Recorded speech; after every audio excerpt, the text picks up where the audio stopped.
জামাকাপড় গুছিয়ে কোথায় যাচ্ছ? কেন? বাড়ি যেতে হবে না? একটা অনুরোধ করি। কি? গতকাল থেকে এখন পর্যন্ত সময়টা আমার জীবনের বেস্ট সময় ছিল, তুমি পাশে ছিলে বলে। আর বাসা থেকে দুদিনের কথা বলে বেরিয়েছি, এখনও একদিন বাকি। চলে গেলেই তো সব আগের মতো হয়ে যাবে।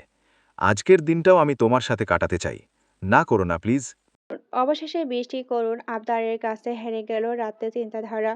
রাত বাইরে গিয়ে কিছু জামা কাপড় কিনে আনলো বৃষ্টির জন্য। রাত বৃষ্টিকে নিয়ে পার করে দিল আরো একদিন। যতই রাতের কাছে থাকছে ততই লোভের পাল্লা ভারী হচ্ছে বৃষ্টির। এটা লোভ নয়, এটা এক প্রকারের নেশা, রাতের সাথে থাকার নেশা। রাতের কাছে এই দুদিনের জন্য মনে হয়নি বৃষ্টি তার অন্য কেউ, মনে হয়েছিল খুব কাছের কেউ বৃষ্টি। বৃষ্টির উদ্দেশ্যে চলে যাচ্ছে তারা, বৃষ্টির মুখ জুড়ে অভিমানের ছাপ। কেন রাত তাকে বাড়ি দিয়ে আসছে আরেকদিনের জন্য, নিজের পাশে রাখলে কি হয়? রাত কেন বোঝে না কেন তার কাছে থাকার জন্য নানান অজুহাত খুঁজে সে? তার কাছে থাকলে তার পুরো পৃথিবীটা আপন লাগে, তা কি বোঝে না রাত? চলে যাচ্ছে তারা, সারা রাস্তা চুপটি মেরে বসে আছে বৃষ্টি। পাশ থেকে রাত বলে উঠল, মন খারাপ? উফ, তাহলে চুপ করে আছো যে? এমনি ভালো লাগছে না। ভালো না লাগার কারণটা কি আমি? না, তাহলে? কিচ্ছু না, এমনি। আর কিছু বলল না রাত। বৃষ্টি নীরবতার ভাষাটা কিছু বুঝতে পারছে সে। বাসায় পৌঁছে গেল তারা, বৃষ্টিকে নামিয়ে দিয়ে বিদায় দিল রাত। বৃষ্টি কিছুক্ষণ স্থির দৃষ্টিতে তাকিয়ে থাকলো রাতের দিকে। কিছুক্ষণ নীরবতা কাটলো তাদের মাঝে, মনে হচ্ছে মুখে নয় চোখে চোখে কথা হচ্ছে তাদের। তারপর বিদায় নিয়ে ভিতরে চলে গেল বৃষ্টি। রাতও বিদায় নিয়ে রওনা দিল বাড়ির উদ্দেশ্যে। কেমন একটা শূন্যতা অনুভব করছে রাত। মনে হচ্ছে খুব কাছের একটা কিছুর মাঝে আবার দূরত্ব বেড়ে গেল। বাসায় প্রবেশ করতে সোফায় গা এলিয়ে দিল রাত। রুজু চৌধুরী তখন অফিসে। পলি চৌধুরী চেঁচামেচি কানে আসছে রাতের। মনে হয় রাতকে নিয়ে খেপেছে সে, কিন্তু আসতে না আসতে কি এমন করে ফেললো যার জন্য পলি চৌধুরী এমন চিৎকার চেঁচামেচি শুরু করে দিল? পলি এগিয়ে এসে দুটো সিগারেটের প্যাকেট ছুড়ে দিল রাতের দিকে। এ কেমন অসভ্যতা রাত! এতদিন জানতাম বাহিরে নেশা করতে, এখন দেখি ঘরের মাঝেও এসব হাবিজাবি। সাহস দিন দিন আকাশ ছুঁয়ে যাচ্ছে তোমার। কয়েকদিন পর তো আমাদের সামনে বসেই এসব শুরু করবে। পলির কথা শুনে চুপচাপ বসে আছে রাত। সবসময় তর্ক করার মুড থাকে না মানুষের। ব্যাগ নিয়ে চুপচাপ নিজের রুমে চলে গেল সে। পলি চৌধুরীর মুখে এর চেয়েও বেশি কথা শুনতো যখন সে আরো ছোট ছিল, কিন্তু এখন তো সে বড় হয়েছে, ভালো মন্দ বোঝার বয়স হয়েছে তার, তাও পলির এমন আচরণ। এটা নিয়ে মাঝে মাঝে অবাক হয় রাত। মাঝে মাঝে এসব কথার প্রতিবাদ করে উঠলেও সেটা তর্ক হয়ে যায়, আর সেই তর্কতে ন্যাশনাল নিউজ বানিয়ে পরিবেশন করে তার বাবার কাছে। মাঝে মাঝে রাতের ইচ্ছা হয় এইসব ঝামেলা ছেড়ে অনেক দূরে চলে যেতে, যেখানে এইসব কিছুই থাকবে না। রাত চলে রাত চলে যাওয়ার দিকে তাকিয়ে আছে পলি চৌধুরী। পাশ থেকে কাজের মেয়েটা বলে উঠল, খালাম্মা, ভাইজান মাত্র বাসায় এসেছে। এসব কথা তো পরেও কইতে পারতেন, তাই না? আর ভাইজান এখন বড় হয়েছে, তার সাথে এভাবে আচরণ করাটা উচিত না।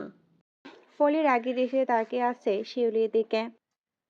তোর কাছ থেকে এখন সব শিখতে হবে আমায়। ওকে কখন থেকে এসব নিয়ে পড়াবি বল? কাজের সাথে এক্সট্রা টিউশনের মাইনেও পাবি। না খালাম্মা, আমি ওইটা কই নাই। আর এইটা কইতে পারি, আপনার শিক্ষা দীক্ষা কিছুটা থাকলেও জেনারেল নলেজের অভাব আছে আপনার। তোর তো দেখি খুব সাহস বেড়ে গেছে রে শিউলি। আমার মুখে মুখে কথা বলিস, তাও আবার জ্ঞান নিয়ে। তোর আর এই বাসায় কাজ করা হবে না। কাল থেকে তোর আর আসতে হবে না। আমিও আপনার কাজ করতে চাই না, সারা দিন কুত্তার মতো আচরণ করেন আমার লগে। যদিও আমরা কাজ করে নিজের পেট চালাই, কিন্তু আমাগোও একটা সম্মান আছে, কারণ আমরাও মানুষ। হয়তো আপনাগো মতন এত বিশাল অট্টালিকা নাই, কিন্তু আমরা মানুষদের সম্মান করতে জানি। আমরা কাম করে খাই, ভিক্ষা করে খাই না। আর কারো কর্মকে ছোট করে দেখবেন না। তোদের মতো মেয়েদের 2 দিন কাজে রাখলেই শরীরে পাখা গজিয়ে যায়। কাজ করতে না চাইলে এখনো দাঁড়িয়ে আছিস কেন? যা, বের হ। Get out from my house. চলে যাবো আমি, থাকতে আসি নাই এখানে। মাসের অর্ধেকের চেয়ে বেশি চলে গেছে। আমার কামের টাকাটা দেন, আমি চলে যাচ্ছি। 1 টাকাও তুই পাবি না। আমার সাথে তর্ক করার সাহস হয় কি করে তোর? যা, বের হ আমার এখান থেকে। উপর থেকে সবকিছু দেখে যাচ্ছে রাত। সোজা বাবার রুমে গিয়ে আলমারি থেকে কিছু টাকা নিয়ে সেও শিউলির দিকে বাড়িয়ে দেয় রাত। এই নাও, এখানে পুরো 1 মাসের টাকা আছে। আর শোনো, যে তোমার কাজকে সম্মান করতে জানে না, তাকেও তোমার সম্মান করার দরকার নেই। যে তোমার সাথে কুকুরের মতো আচরণ করবে, তাকে তুমিও ঘোড়ার মতো পিছ পা দিয়ে লাত্তি দিবে, অন্য কোথাও কাজ খুঁজে নেবে।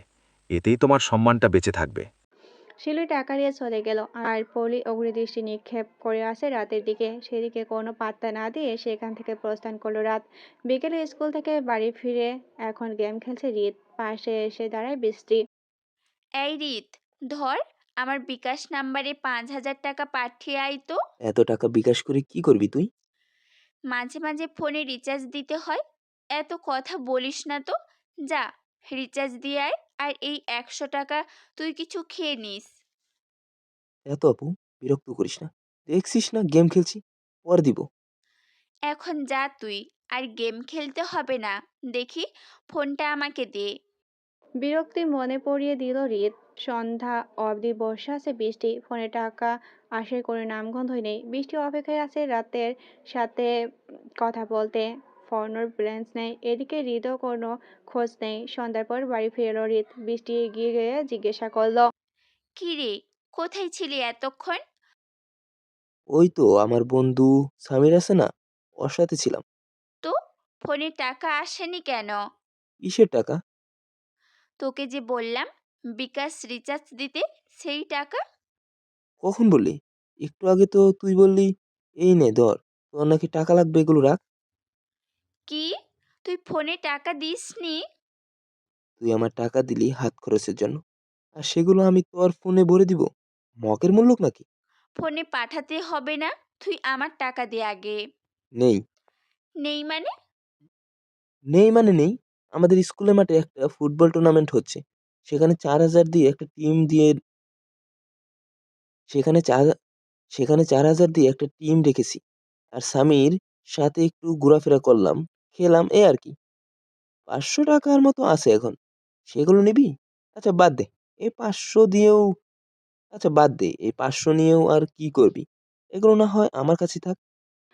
বলে নাচতে নাচতে ওপরে চলে গেল রিত। বৃষ্টির আগে দৃষ্টিতে তাকিয়ে আছে হৃদের দিকে। জেনে শুনে শিয়ালের কাছে মুরগি জমা রাখলো আজ। রাত তখন গভীর। ঘুম নেই বৃষ্টির চোখে। আর রাতে এমনিতেই দেরি করে ঘুমায়। মনের মাঝে একটা শূন্যতা কাজ করছে দুজনের। গত দুদিন একসাথে ছিল তারা দুজন। আর আজ ভিন্ন জায়গায়। রাতের চোখে বারবার ভেসে উঠল বৃষ্টির ভয়ানক চেহারা নিয়ে তাকে জড়িয়ে ধরার মুহূর্তটা। ঘুম থেকে উঠে বৃষ্টিকে আলতো করে বুক থেকে সরানোর মুহূর্তটা। আজ আর কোনো কিছুই মনে বসছে না রাতে। শুধু বৃষ্টির শূন্যতা অনুভব করে যাচ্ছে সে। আর ও পাশে ছটফট করছে বৃষ্টি। রাতকে না বলা কথা আর জমিয়ে রাখতে পারছে না বুকে। বারবার মুখ ফুটে বেরিয়ে আসতে চায়। রাত ফোন হাতে নিল। আজ বৃষ্টি একবারও ফোন করেনি। হয়তো তার ফোনের অপেক্ষায় করেছে। বৃষ্টিকে ফোন দিতে যাবে তখনই দেখে ওপাশ থেকে ফোন দিল বৃষ্টি। উত্তেজনা হয়ে ফোনটা রিসিভ করলো রাত। কারো মুখে কোনো কথা নেই। শুনে চলছে একে অপরের নিঃশ্বাসের শব্দ। নীরবতা ভেঙে রাত বলে উঠল। কেমন আছো? ভালো। তুমি? আলহামদুলিল্লাহ। কিছু বলছো না যে? কি বলবো? তাহলে ফোন দিলে যে? তোমার ভয়েস শুনতে ইচ্ছে হচ্ছিল। ওহ, আর? খেয়েছো? হুম। শিউলি চলে গেল তাই আজ পরে চৌধুরী রান্না করেছে সব। আর এত কিছুর পর সেও খাবার নামবে না রাতের গলা দিয়ে। তার রেস্টুরেন্ট থেকেই খেয়ে এলো সে। সকালের ওই ব্যাপার পর এই ব্যাপার নিয়ে ভালোভাবেই নালিশ দিল পলি চৌধুরী। কিন্তু পলির কথায় কোনো কান দিল না রুদ্র। ইদানিং পলি থেকে দূরে দূরে থাকছে রুদ্র। দিন দিন এত অভিযোগ তার সহ্যের বাহিরে। অসহ্য। কিছুক্ষণ ফোন আলাপ করে করে শুয়ে থাকলো দুজনেই। কারো চোখে ঘুম নেই, কিন্তু মনে অদ্ভুত প্রশান্তি। রাফিরা তাদের ফেলে চলে যাওয়ার পর রাত ভেবেছিল তাদের পেলে আগে কোনো কথা ছাড়া ইচ্ছা মতো ধরাই করবে। কিন্তু চিন্তা ভাবনার ব্যতিক্রম ঘটলো খুব সহজেই। মার দেওয়া তো থ্যাঙ্কস দেওয়ার মাঝামাঝি অবস্থায় আছে সে। যাই হোক, ভালোই হয়েছে। পরের দিন কলেজ ছুটির পর মাঠের মাঝখানে দাঁড়িয়ে আছে বৃষ্টি ও রাত। সবাই চলে গেছে এতক্ষণে। রাফিরা সবাই বসে আছে একটু দূরে কলেজ বারান্দায়। মাথার উপর দিয়ে বয়ে চলে যাচ্ছে বর্ষণ। কাক ভেজা হয়ে যাচ্ছে দুজন, কিন্তু তা নিয়ে কোনো মাথা ব্যথা নেই বৃষ্টির। তার আর দৃঢ় প্রতিজ্ঞা মনের কথা খুলে বলবে রাতকে। যাই হয়ে যাক না কেন, আজ আর কোনো বাধাই মানবে না সে। এক হাঁটু মাটিতে ফেলে বসে আছে বৃষ্টি, তাকিয়ে আছে রাতের চোখের দিকে। রাতও যেন অধিক অপেক্ষায় রয়েছে বৃষ্টির মুখ থেকে সেই না বলা কথাটা শোনার জন্য। প্রেম ভালোবাসাকে সবসময় ঘৃণা করা মানুষগুলো একসময় কাউকে খুব ভয়ঙ্করভাবে ভালোবেসে ফেলে, যেন এটা একটা নিয়ম হয়ে দাঁড়িয়েছে। মুষলধারে বৃষ্টি হচ্ছে। এক হাঁটু মাটিতে ফেলে বসে আছে বৃষ্টি, তাকিয়ে আছে রাতের চোখের দিকে। রাতও যেন অধিক আগ্রহে তাকিয়ে আছে বৃষ্টির মুখ থেকে সেই না বলা কথাটা শোনার জন্য। প্রেম ভালোবাসাকে সবসময় ঘৃণা করা মানুষগুলো একসময় কারোকে খুব বাজেভাবে ভালোবেসে ফেলে, এটা যেন একটা নিয়ম হয়ে দাঁড়িয়েছে। কিভাবে বলবে বুঝতে পারছে না বৃষ্টি। লাইফে প্রথম এমন কোনো সিচুয়েশন, তবু বুকে সাহস নিয়ে বলে দিল মনের মাঝে জমিয়ে রাখা না বলা কথাটা। কলেজের সেই প্রথম দিন, যেদিন তুমি আমার হাতটা ধরে অনেকটা পথ নিয়ে এসেছিলে, তারপর থেকে হালকা কথা, তোমার সব অ্যাটিটিউড, সব মিলিয়ে মুগ্ধতায় তোমার প্রতি দুর্বল হয়ে পড়েছি। এই অশান্ত হৃদয়, না বলা কথাটা বলার সাহস ছিল না বলে বন্ধুত্বের জায়গা নিয়েছিলাম। কিন্তু বিশ্বাস করো, আমি তোমায় কখনো বন্ধুর চোখে দেখিনি। ভেবেছি এর চেয়ে বেশি কিছু। শত চেষ্টা করেও না বলা কথাটা বুকের মাঝে জমা করে রেখেছিলাম দিনের পর দিন। বলতে পারতাম না তোমাকে হারিয়ে ফেলার ভয়ে। সবাই তোমাকে যেমন রাত নামেই ডাকে, তেমনি আমি তোমার অন্য একটা নামে ডাকি। সেই নামটাও যেমন অপ্রকাশিত ছিল, তেমনি করে অপ্রকাশিত ছিল আমার প্রতিটি ভালোবাসার বার্তা, যা হয়তো কখনো তোমার মন অবধি স্পর্শ করেনি। জানি না ভালোবাসার প্রতি তোমার কিসের এত অভিযোগ, আর তা জানতেও চাই না। বিশ্বাস করো, আমার ভালোবাসার কোনো দিন কোনো জটিলতা খুঁজে পাবে না তুমি। মনটা উজাড় করে ভালোবাসতে চাই তোমায়। সারাটা জীবন তোমার সাথে থাকতে চাই। একসাথে বাঁচতে চাই দুজন। দুটি ভিন্ন দেহে একটাই অন্তর গড়ে তুলতে চাই আমি। দুটি হাত এক করে তোমার সাথে হাঁটতে চাই কোনো এক অফুরন্ত পথ। আই লাভ ইউ রাত, আই লাভ ইউ। সারাটা জীবন নিজের করে ভালোবাসতে চাই তোমায়। Do you love me? চোখের কোণে পানি চলে এলো রাতের। কারো ভালোবাসার ছাড়া একাই বড় হতে হচ্ছিল তাকে। কখনো পায়নি কারো ভালোবাসা। আজ হঠাৎ এমন করুণ কণ্ঠে কারো মুখে ভালোবাসি কথাটা শুনে অশ্রুমালা আটকে রাখতে পারল না সে। কিন্তু সে চাপা কান্না বৃষ্টির পানির সাথে ধুয়ে মুছে মাটিতে মিশে যাচ্ছে। বৃষ্টি মুখে হাসি টেনে মাথা একটু নেড়ে চোখ বরাবর তাকিয়ে আছে উত্তরের অপেক্ষায়। বৃষ্টির হাতটা ধরে দাঁড় করিয়ে পাগলের মতো জড়িয়ে ধরল রাত। চোখের পানি অঝরে ঝরছে, যাকে বলে সুখের কান্না। রাতের জড়িয়ে ধরা দেখে উত্তর পেয়ে গেল বৃষ্টি। সেও জড়িয়ে ধরল রাতকে। কিছুক্ষণ ওভাবে থাকে দুজন। বৃষ্টিকে বুক থেকে সরিয়ে কপালে আলতো করে একটা চুমু এঁকে দেয় রাত। করুণ কণ্ঠেই বলে ওঠে রাত। কখনো ছেড়ে যেও না এই ভালোবাসাকে, পাগল হয়ে যাব আমি। রাতের দিকে তাকিয়ে বৃষ্টিও বলে ওঠে। কথা দিচ্ছি, কখনোই ছেড়ে যাব না। একে অপরের ছায়া হয়ে থাকবো সব সময়। একসাথে বাঁচবো সারাটা জীবন। প্রয়োজনে মরলে একসাথে মরবো দুজন। এই বিচ্ছেদ একমাত্র মৃত্যুতেই হবে। রাত বৃষ্টির মুখটা রাতের আঙ্গুল দিয়ে অফ করে দিয়ে বলে ওঠে। এভাবে বলো না বৃষ্টি, ইমোশন নয়। আমি চাই সম্পর্কের শুরু ও শেষটা মধুময় হোক। যদি কেউ আমাকে তোমার কাছ থেকে নিয়ে নিতে চায় তখন? পারবে না। বুকের ভেতরে লুকিয়ে রাখবো তোমায়, খুঁজেই পাবে না। বন্ধুরা এসে কংগ্রেচুলেশন করছে তাদের। ভিজতে ভিজতে দুজনে একসাথে হেঁটে হেঁটে প্রায় বাড়ি পর্যন্ত চলে এসেছে। আজ এতদূর রাস্তাটাও খুব কম মনে হলো তাদের। বিদায় নিয়ে ভিতরে চলে গেল বৃষ্টি। গেট পর্যন্ত গিয়ে আবার ফিরে তাকালো বৃষ্টি। একটা হাসি দিয়ে বলে উঠল। ফোনে কথা হবে। রাত হাতের ইশারায় বলে, বুঝিনি। বৃষ্টির শব্দে কিছু বোঝেনি সে। বৃষ্টি একটা হাসি দিবে, কানে আঙুল দিয়ে ইশারায় বুঝিয়ে দেয় ফোনে কথা হবে। রাতও সম্মতি জানায়।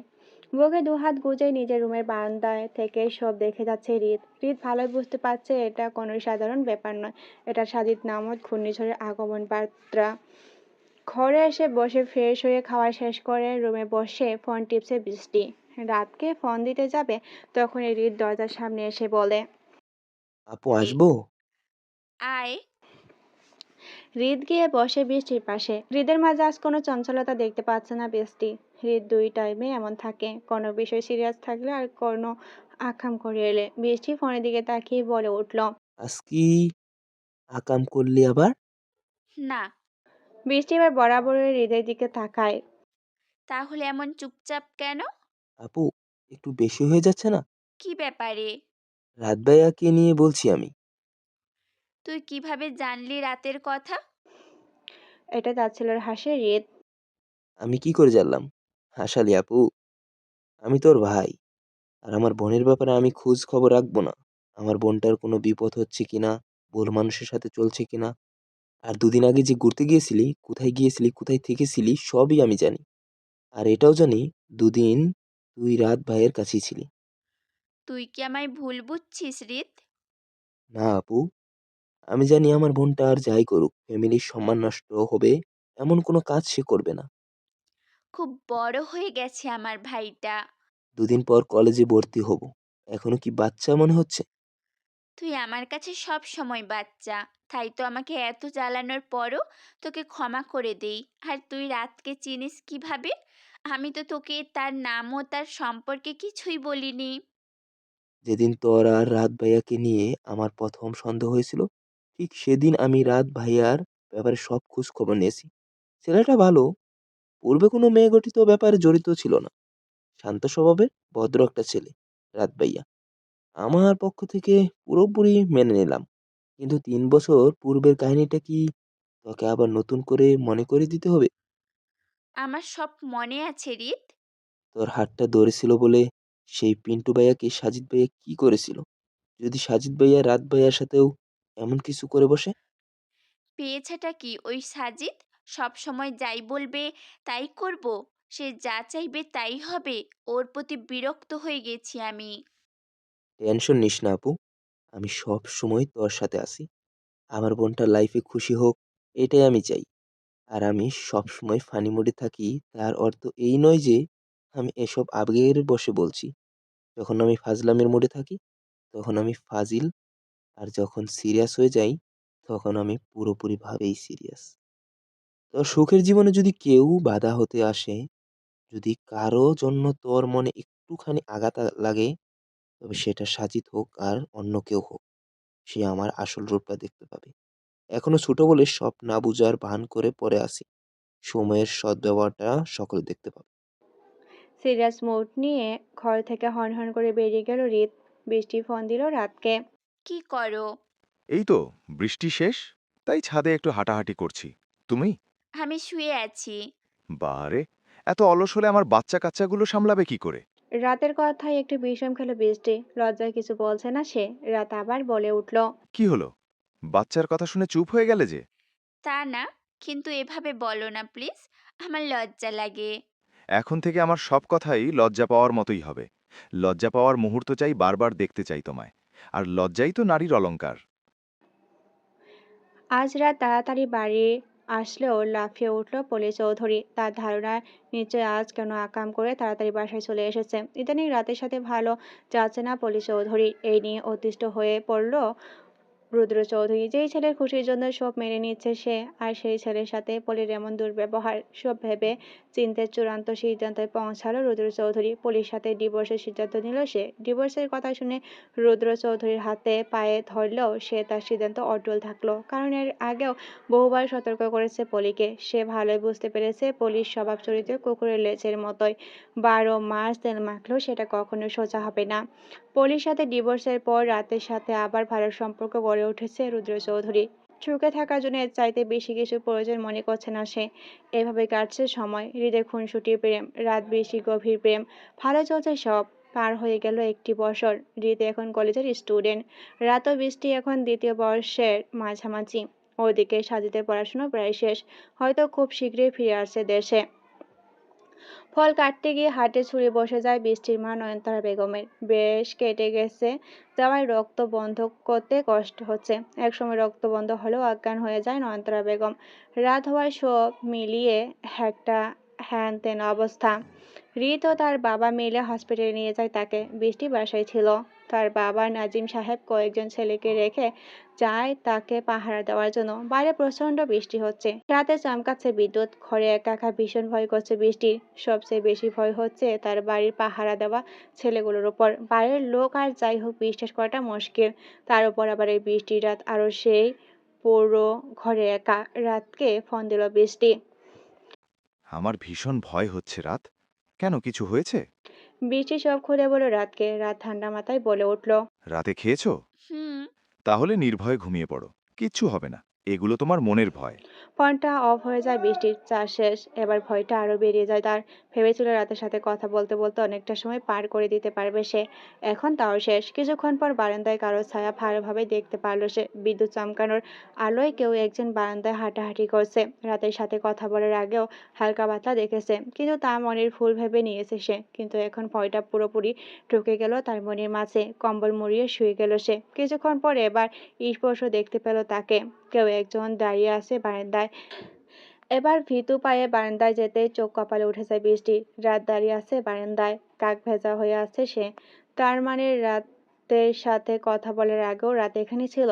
ভয়ও এমন অবস্থা সামলাতে না পেরে তার রাতকে গিয়ে জড়িয়ে ধরল বৃষ্টি।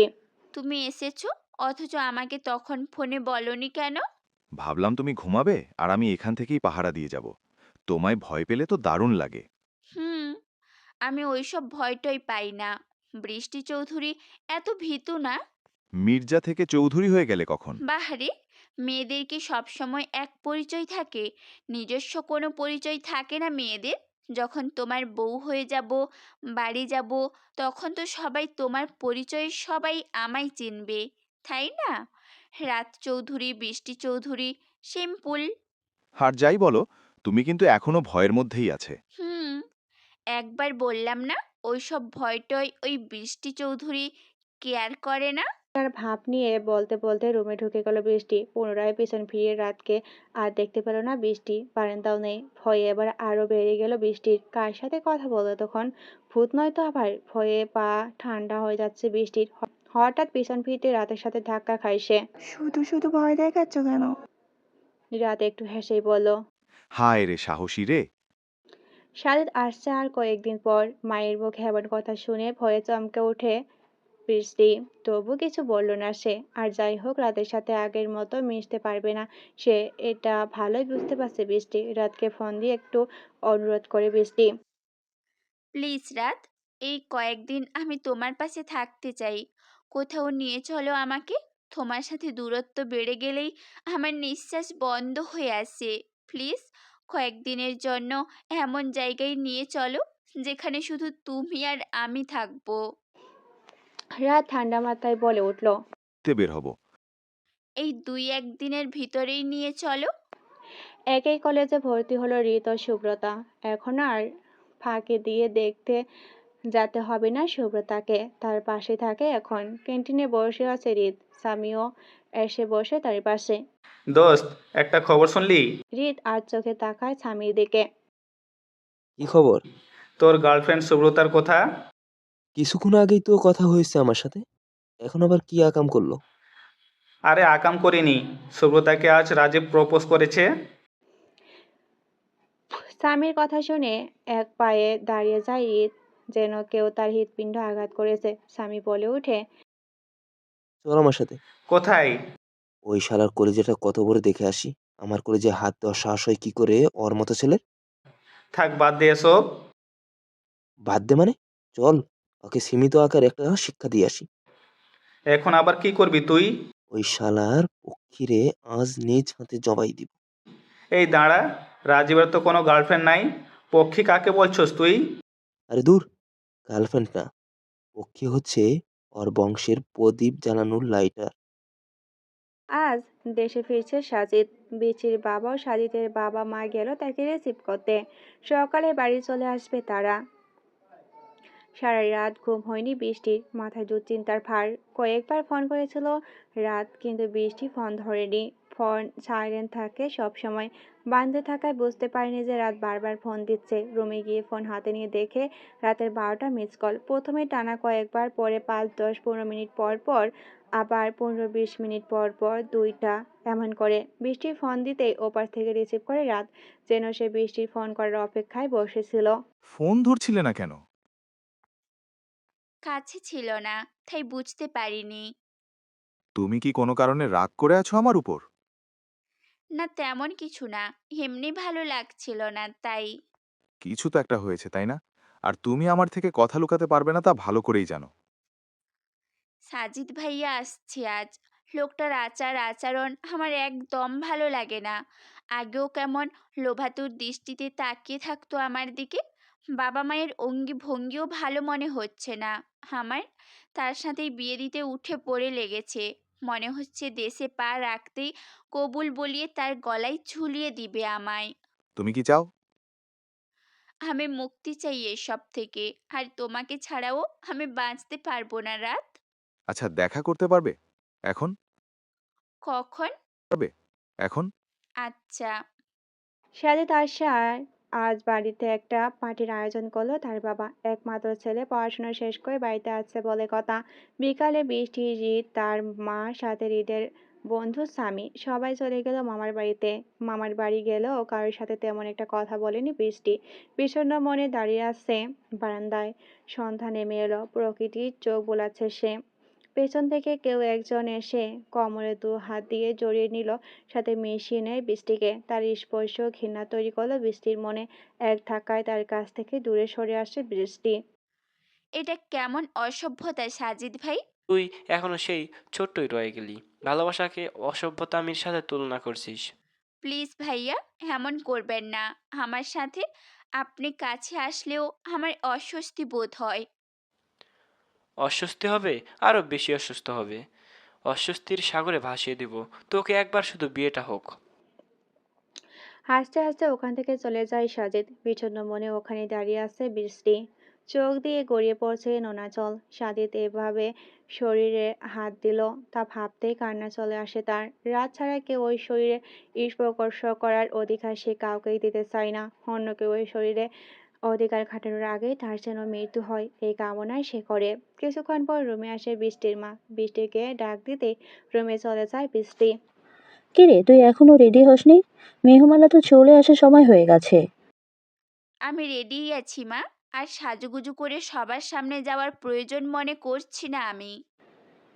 চুপ, একদম চুপ। নে, ফ্রেশ হয়ে এসে এই শাড়িটা পরে নে। সাজিদ নিজে পছন্দ করে এনেছে তোর জন্য। দেখো মা, প্রথমত আমি এই শাড়ি পরবো না। আর আমি শাড়ি পরতেও জানি না। আর আমার শাড়ি পরার তেমন অভ্যাসও নেই। তাতে কি হয়েছে? আমি শিখিয়ে দিব তোকে। আমি শাড়ি পরবো না মা। দেখ বৃষ্টি, আমি এক কথা দুবার বলা পছন্দ করি না। পার্টি প্রায় শুরু হয়ে গেছে। বা শাড়ি পরে মায়ের সাথে সিঁড়ি দিয়ে নিচে নেমে আসছে বৃষ্টি। সাজিদের চোখ পড়ে বৃষ্টির দিকে। অপলক দৃষ্টিতে তাকিয়ে আছে সাজিদ। সত্যি তার পিচ্ছি ফুফাতো বোনটি অনেক বড় হয়ে গেছে আজ। আর শাড়িতে যেন সৌন্দর্যটা ফুটে উঠেছে দ্বিগুণ। চোখ যেন ফেরাতেই পাচ্ছে না সাজিদ। একটা নির্দিষ্ট জায়গায় চোখ আটকে গেছে তার। পার্টিতে দুজন নতুন মেয়ে দেখতে পাচ্ছে, ঋত ও স্বামী। এরা সাজিদের খালাতো বোন। তাদের বয়সী। এর মাঝে একজন একটু বেশি সুন্দরী। স্বামী হাঁ করে তাকিয়ে আছে তার দিকে। মেয়েটার দিকে এগিয়ে যেতেই পিছন থেকে ধরে ফেলল রিত। এই কই যাস? লজ্জা করে না গার্লফ্রেন্ড থাকতে অন্য মেয়ের দিকে তাকাতে? স্বামী একটু হেসেই বলে উঠল। আরে লামি আছে তো কি হয়েছে? এটাও ভালো লেগেছে আমার। রিত এবার তাল মিলিয়ে বলে উঠল। তাহলে তো ভালোই। আমার সুব্রত আছে, কি হয়েছে? এটাও ভালো লেগেছে আমার। দেখ রিত, ফাজলামি করিস না। লামিয়ার সাথে আমার পরিচয় মাত্র কয়েক মাসের। আর সুব্রতাকে তুই ক্লাস 4 থেকে ভালোবাসিস। 8 বছরের রিলেশন তোদের। একটা মেয়ের জন্য তুই তাকে দূরে ঠেলে দিবি? দূর বেটা, দূরে ঠেলে দিব কেন? সুব্রতা হলো আমার গোটা একটা দেশ। আর বাকিরা হলো থানা, জেলা, উপজেলা। এদিক দিয়ে আসবে, ওদিক দিয়ে চলে যাবে।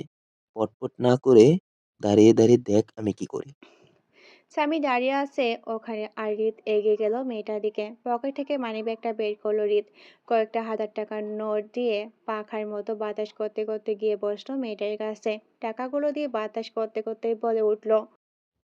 উফ, কি গরম! এই দেশটা এমন কেন বুঝলাম না। সুইজারল্যান্ড, লন্ডন, আমেরিকা এগুলোতে মাসে ২-১ বার যাই ঘুরতে। কি সুন্দর ঠান্ডা পরিবেশ, আসতেই মন চায় না। তাছাড়া আমি বেশিরভাগ সময় সুইজারল্যান্ডেই কাটাই। পাশ থেকে মেয়েটা বলে উঠল। ওয়াও! আপনি সুইজারল্যান্ডে থাকেন? হ্যাঁ, ট্রাভেলিং আমার অনেক প্রিয়। কিন্তু ইদানিং সাথে নিয়ে যাওয়ার মতো এমন কেউ নেই তো, তাই একটু বোরিং ফিল হয়। আপনি সিঙ্গেল? হ্যাঁ, আমি পিওর সিঙ্গেল। আমিও সিঙ্গেল। আমি আসলে আপনার মতো একটা মেয়ে খুঁজছিলাম, যে আপনার মতো লাল জামা পরে আমার সামনে এসে দাঁড়াবে, হাতে থাকবে লাল চুড়ি, মানে আপনার সাথেই আপনার যায়, মানে আমার সাথেই আপনার যায়। আমার মতো আপনার মাঝেও একটা হাইপার ব্যাপার আছে। By the way, you are so very beautiful. Oh, thank you. আমাকে আসলে অনেক সুন্দরী মেয়েরাই ফোন নাম্বার নিতে চায়। আমাকে আসলে অনেক সুন্দরী মেয়েরাই ফোন নাম্বার দিতে চায়। কিন্তু তাদের কারো মাঝেই সেই ব্যাপারটা নেই যা আপনার মধ্যে আছে। আপনি আমার দেখা সেরা সুন্দরী। ফোন নাম্বারটা দেওয়া যাবে? কেন নয়, সিওর। নাম্বারটা বলার আগেই পাশ থেকে একটা মেয়ে সেই সুন্দর মেয়েটাকেই বলে উঠল। কিরে সিমরান, তুই এখানে? আর কখন থেকে তোর হাজবেন্ড ফোন দিয়ে যাচ্ছে? কথাটা শুনে হৃদের দিকে তাকিয়ে চিপে ছোট্ট করে একটা কামড় দেয় সিমরান। মানে আসলে সিঙ্গেল না, আমার হাজবেন্ড ফোন দিয়েছে। আমি একটু উঠি। ফোনটা হাতে নিয়ে মেয়েটা উঠে দৌড়ে চলে গেল হৃদের কাছ থেকে। একটু দূরে হাসতে হাসতে ফ্লোরে লুটিয়ে পড়ছে স্বামী। হৃদ নিচের ঠোঁটটা হাত দিয়ে কামড়ে ধরে তাকিয়ে আছে স্বামীর দিকে। এত যেন হাসি কমছে না স্বামীর। পার্টি শেষ হয়ে সিঁড়ি দিয়ে ওঠার সময় শাড়ির কুচি পা পড়ে হোঁচট খায় বৃষ্টি। পেছন থেকে পড়ে যেতে নিলেই কেউ একজন ধরে কোলে তুলে নেয় তাকে। কুচিগুলো খুলে যাওয়ার হাত দিয়ে সেগুলো ধরে রেখেছে বৃষ্টি। লোকটা কোলে নেয় বৃষ্টিকে, নিয়ে যাচ্ছে রুমের দিকে। বৃষ্টির চোখ বুজে আছে। সাজিদ রুমে গিয়ে ধপাস করে নামিয়ে দেয় বৃষ্টিকে। আপনি এমন অসভ্যের মতো আচরণ করেন কেন সাজিদ ভাই? তখন কি করলেন? আর এখন সবার সামনে কোলে তুলে নিলেন? সমস্যা কি আপনার? কারণ আমি অসভ্যই, শুধু তোর জন্য অসভ্য। আর আমি তোমাকে হেল্পই করলাম, তাই না? কাউকে হেল্প করার আগেও পারমিশন নিতে হয়, জানেন না সেটা? সাজিদ হুট করে বৃষ্টির মুখের কাছে মুখ এনে বলে ওঠে। সুইটহার্ট, এখন থেকে সব তোমার পারমিশন ছাড়াই হবে। কিছুক্ষণ পর আপনি এখনো যাচ্ছেন না কেন? দেখছেন না আমি কাপড় চেঞ্জ করতে দাঁড়িয়ে আছি? সাজিদ খাটের এক কোণে বসে দুই পা ফ্লোরে রেখে বলে উঠল। তা চেঞ্জ করো না, আমি ধরে রেখেছি নাকি? তাছাড়া দুদিন পর তো এমনিতেই। চুপ করেন সাজিদ ভাই। আর একটাও বাড়তি কথা বলবেন না। আপনি আপনি তো দেখছি ভারী ক্যারেক্টারলেস।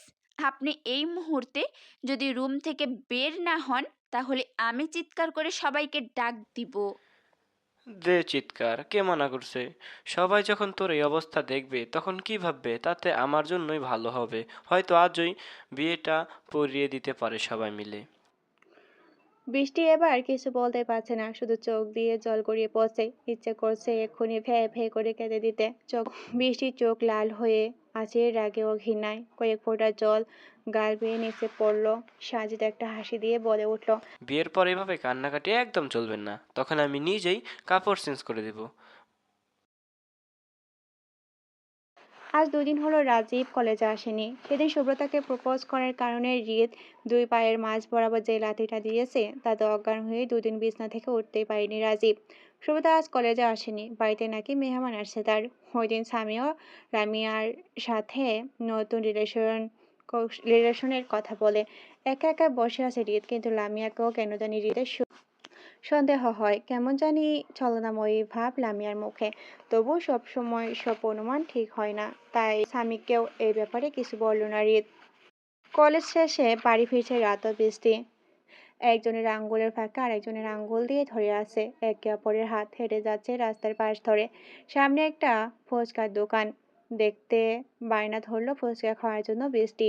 রাত একটা মুচকি হাসলো। রাত একটা একটা করে ফুচকা তুলে দিল বৃষ্টির মুখে।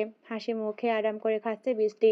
বৃষ্টির খাওয়া দেখে অজান্তেই হেসে দিল রাত। এরই মাঝে লুকিয়ে থাকা ভালোবাসা।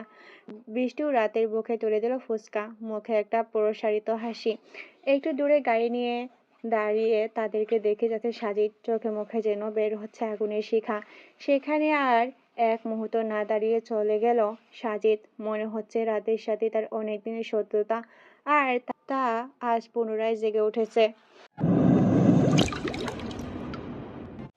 ছেলেটা কে হয় তোর? রাগে ও ঘৃণায় বৃষ্টিও খুব শক্ত গলায় বলে দেয়। ও আমার ভালোবাসা। কথাটা বলা মাত্রই সাজিদের একটা সজোরে থাপ্পড়ে আবার ফুলরে ছিটকে পড়ে বৃষ্টি। মাথা তুলে শক্ত গলায় বলে ওঠে। আপনাকে মামাতো ভাই বলে সম্মান করি, তার অর্থ এই নয় আপনি যা ইচ্ছে তাই করবেন আমাকে। আমার গায়ে হাত তোলার সাহস ও অধিকার আপনাকে কে দিয়েছে? তখন বৃষ্টির মা রুমে প্রবেশ করতে করতেই বলে। আমি দিয়েছি অধিকার। মায়ের কথায় টপ করে পানি গড়িয়ে পড়ল বৃষ্টির চোখ দিয়ে। যেই মানুষটা এতদিন সে নিজের আশ্রয় ভাবতো, আর আজ সেই মানুষটার সামনে অন্য কেউ তার গায়ে হাত তুলছে আর সে বাবা দিয়ে যাচ্ছে। এটা কি তার সেই মা যে তার একটু কষ্ট সহ্য করতে পারতো না? নয়নতারা বেগম সাজিদকে বলে উঠল। তুই একটু বাইরে যা, আমি বুঝিয়ে দিচ্ছি ওকে। সাজিদ বারান্দায় গিয়ে দাঁড়াতে নয়নতারা বেগম প্রশ্ন ছুড়ে দিল। কি বললি? ছেলেটা তোর কি হয় আবার বল। আমি ওকে ভালোবাসি মা, বিশ্বাস করো আমি বাঁচতে পারবো না ওকে ছাড়া। রাগে খটমট করতে করতে রুম থেকে বেরিয়ে গেল নয়নতারা বেগম। অভাবে ফুলরে পড়ে রইল বৃষ্টি। পাশের রুমে গিয়ে আবার 1 মিনিট পর ফিরে এলো নয়নতারা বেগম। এবার হাতে একটা বেল, পরে চুপসে যায় বৃষ্টি। নয়নতারার সামনে এগিয়ে এসে বলে। বল, ওকে ভালোবাসিস না তুই? বৃষ্টির মুখে কোনো উত্তরই না পেয়ে একের পর এক বেল্টের আঘাত করে যাচ্ছে তার সারা গায়ে। মার খেতে খেতে ফ্লোরে লুটিয়ে পড়ল বৃষ্টি। তবু বৃষ্টি রাতকে ভালোবাসি কথাটা মুখ দিয়ে বের করলো না। দাঁতে দাঁত চেপে সহ্য করে নিচ্ছে সে। একসময় সে সহ্য করা বাঁটটাও ভেঙে দিল তার। মনে হচ্ছে বেল্টের প্রতিটা আঘাত তার শরীরে ঢুকে যাচ্ছে।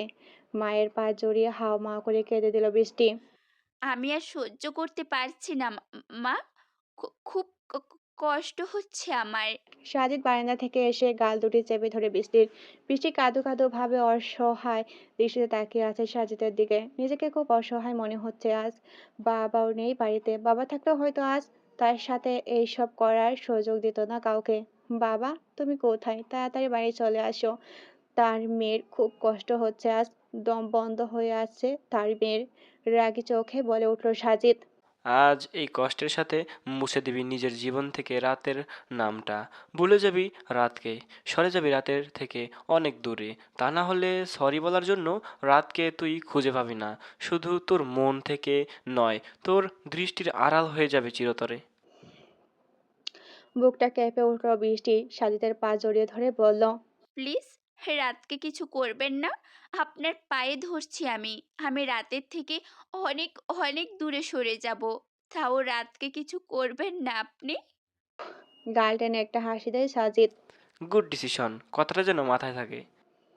বলে হন হন করে রুম থেকে বেরিয়ে গেল সাজিদ। ফ্লোরে শুয়ে শুয়ে কান্না করছে বৃষ্টি।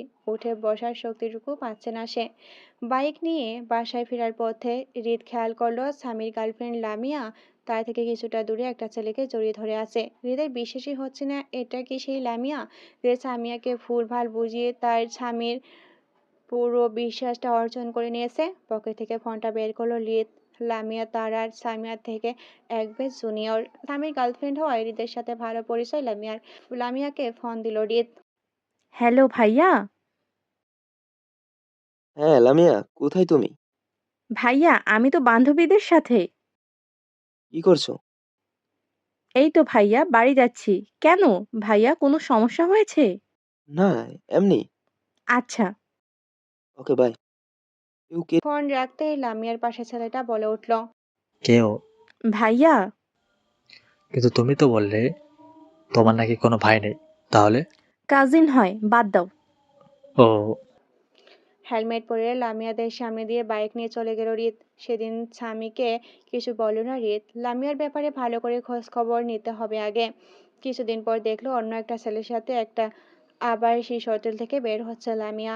স্বামী আর হৃদ বসে আছে রাস্তার পাশে একটা গাছের নিচে। স্বামী উত্তেজনা হয়ে বলে উঠল, আরে কি ভাই হয়? বল না কি বলবি? লামিয়াকে তুই কয়দিন ধরে চিনিস? তুই তো জানোসই, 2-3 মাস। লামিয়ার ব্যাপারে কতটুকু জানিস তুই?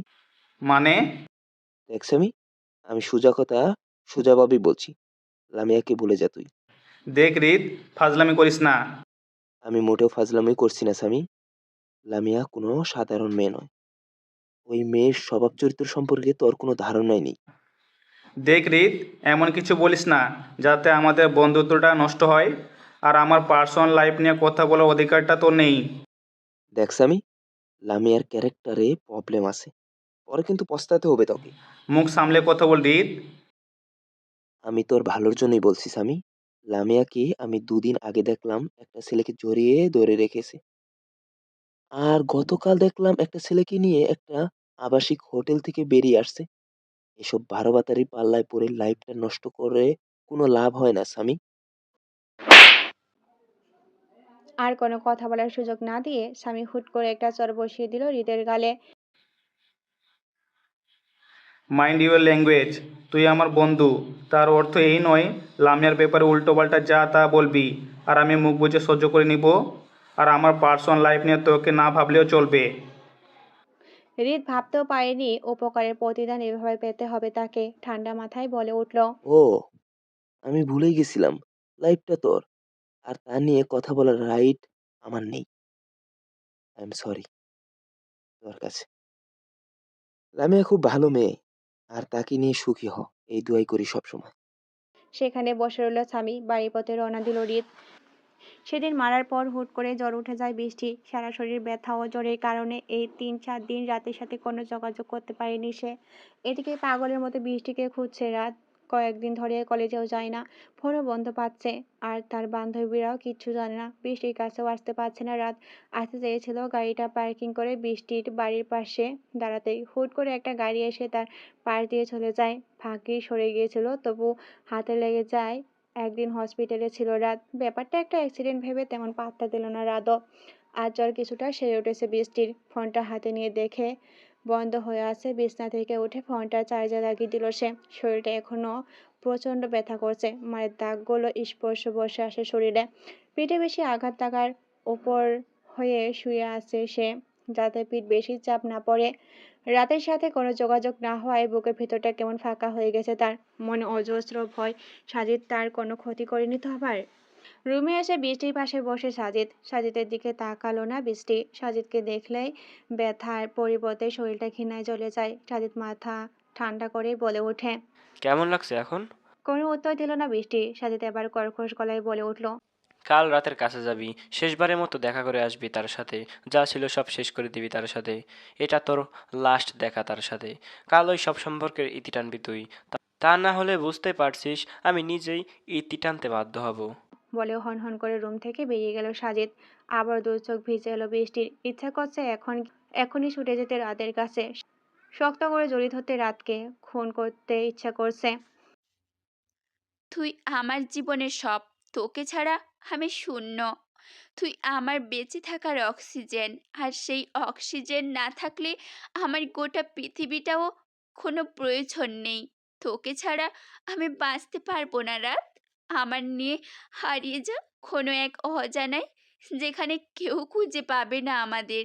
কিন্তু চাইলেও তো করতে পারছে না সে। সে যে এখন এক বন্দি খাঁচায় পাখি। শরীরের ব্যথা এখনো কমেনি।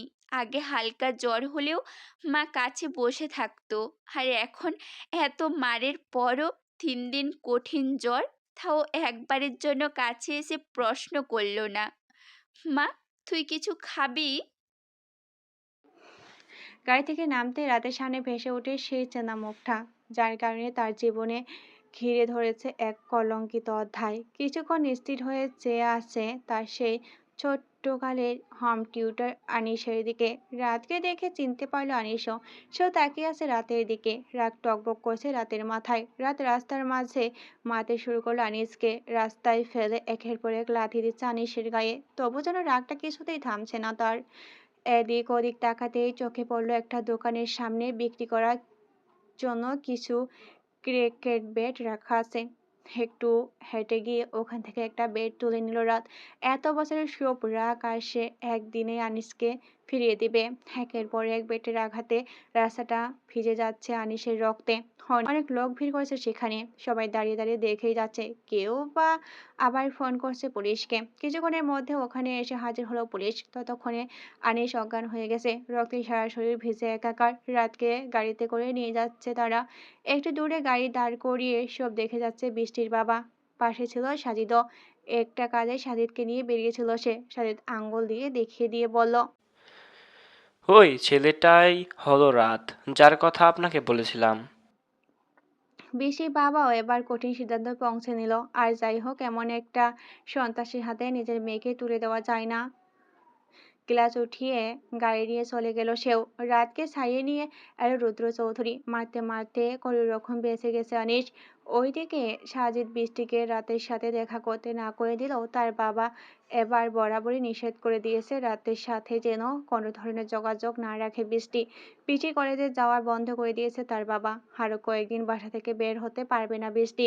দম বন্ধ হয়ে আছে বৃষ্টির, কোনোভাবেই যোগাযোগ করতে পারছে না রাতের সাথে। ফোনও নিয়ে নিয়েছে নয়নতারা বেগম। ওইদিকে ছটফট করছে রাতও, নিজেকে মানাতে পারছে না কোনোভাবেই। বৃষ্টি হঠাৎ করে যোগাযোগ বন্ধ করে দিল কেন, তাও বুঝতে পারছে না সে। রাস্তায় হঠাৎ হৃদের সাথে দেখা হলো রাতের। কয়েকটা প্রশ্ন করার পরেও কোনো উত্তর দিচ্ছে না হৃদ। চোখ দুটো লাল হয়ে আছে তার, দেখে মনে হচ্ছে একটু আগে প্রচুর কেঁদেছে সে, কিছুক্ষণ আগে। হৃদ ও সুব্রতা বসে আছে একটা রেস্টুরেন্টে। সুব্রতা বরাবরই হৃদের মুখের উপর বলে দিল, তোমার সাথে আমি আর সম্পর্ক রাখতে চাই না, রিত। এই কয়েকদিন ধরে দেখছি তুমি আমায় ইগনোর করে চলছো, আর আজ এই কথা বলছো কেন? এমন করছো কেন সুব্রতা? কি করেছি আমি?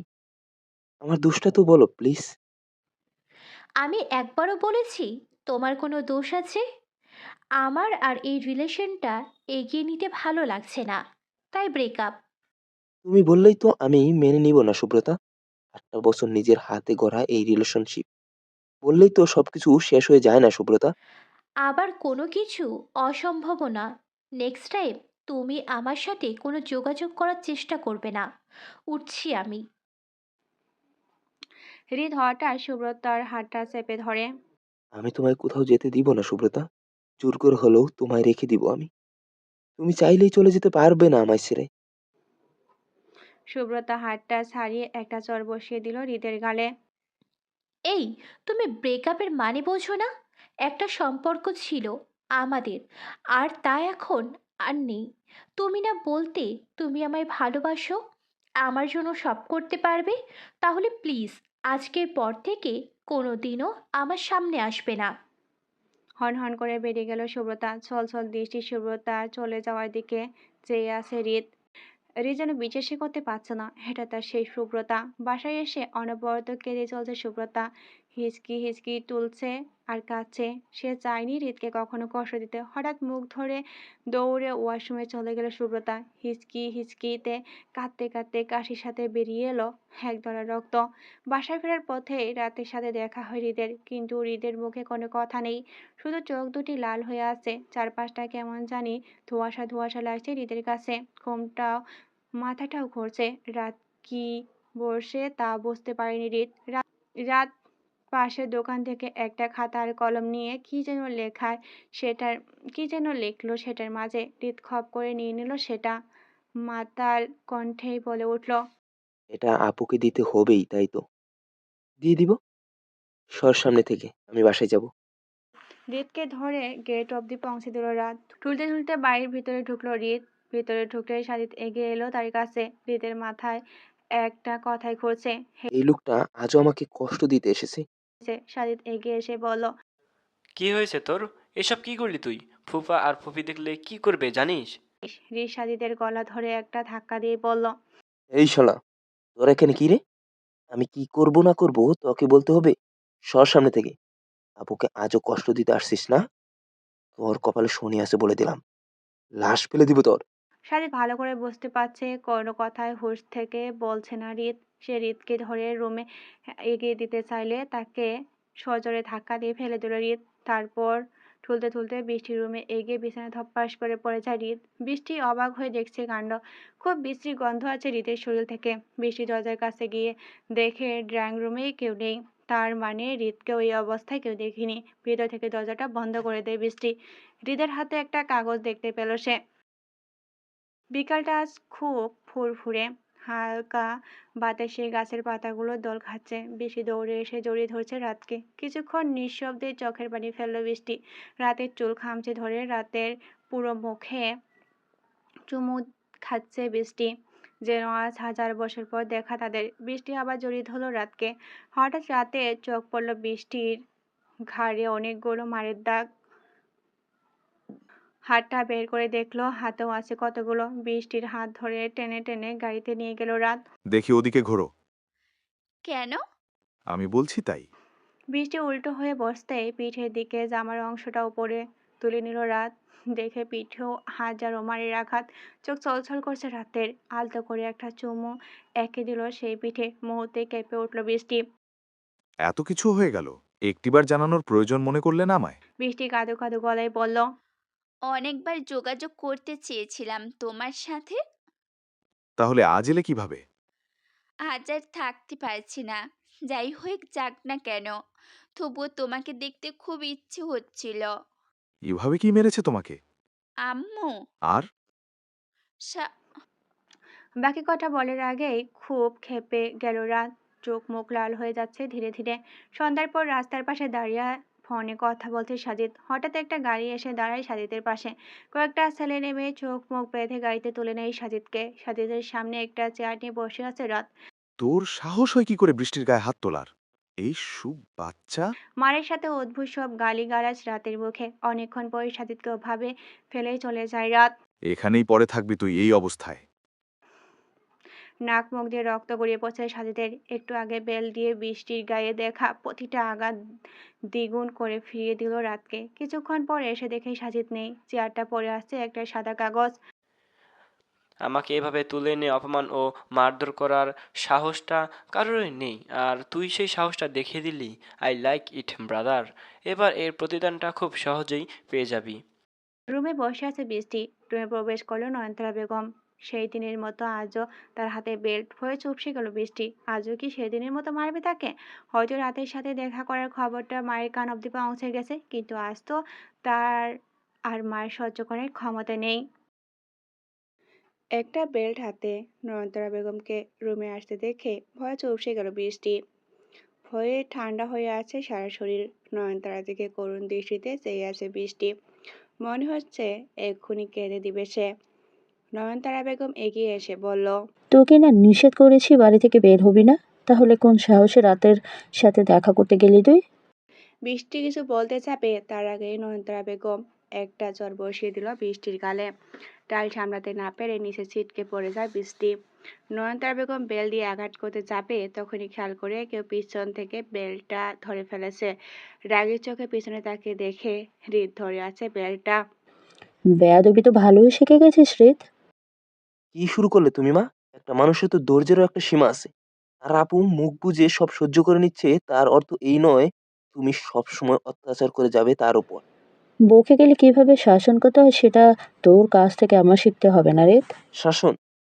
শাসন শব্দটা যখন মাত্রাতিরিক্ত হয়ে যায় তখন তা অত্যাচার রূপ নেয়। আর মা হয়েছো বলে এইভাবে সন্তানের উপর অত্যাচার করতে পারো না তুমি। কথা মতো না চললে শুধু অত্যাচার নয়, কুচি কুচি করে কেটে নদীতে ভাসিয়ে দেব। শোনো মা, তুমি মাথা ঠান্ডা করো। তুমি এখন কিছুতেই স্বাভাবিক অবস্থায় নেই। তোমার একটা ইমার্জেন্সি মেন্টালি ট্রিটমেন্টের প্রয়োজন। এভাবে চলতে থাকলে তুমি খুব শীঘ্রই।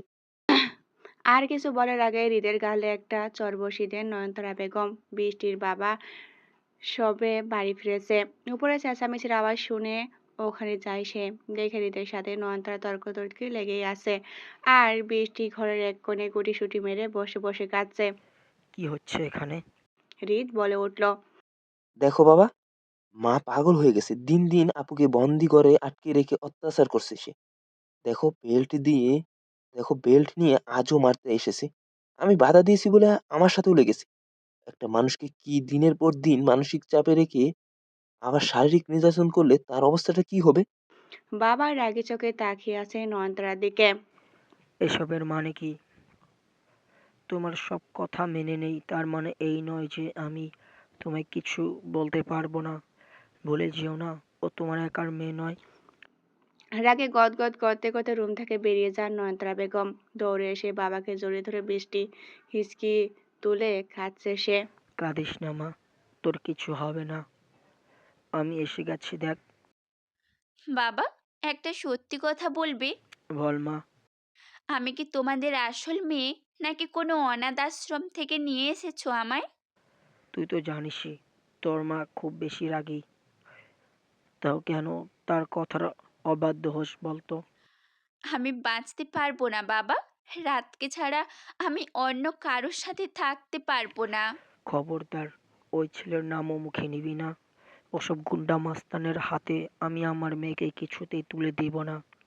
ও খুব ভালো ছেলে বাবা, বিশ্বাস করো আমায়। নিজের চোখে যা দেখলাম তা তো আর মিথ্যা নয়। আমার যে খুব কষ্ট হচ্ছে বাবা।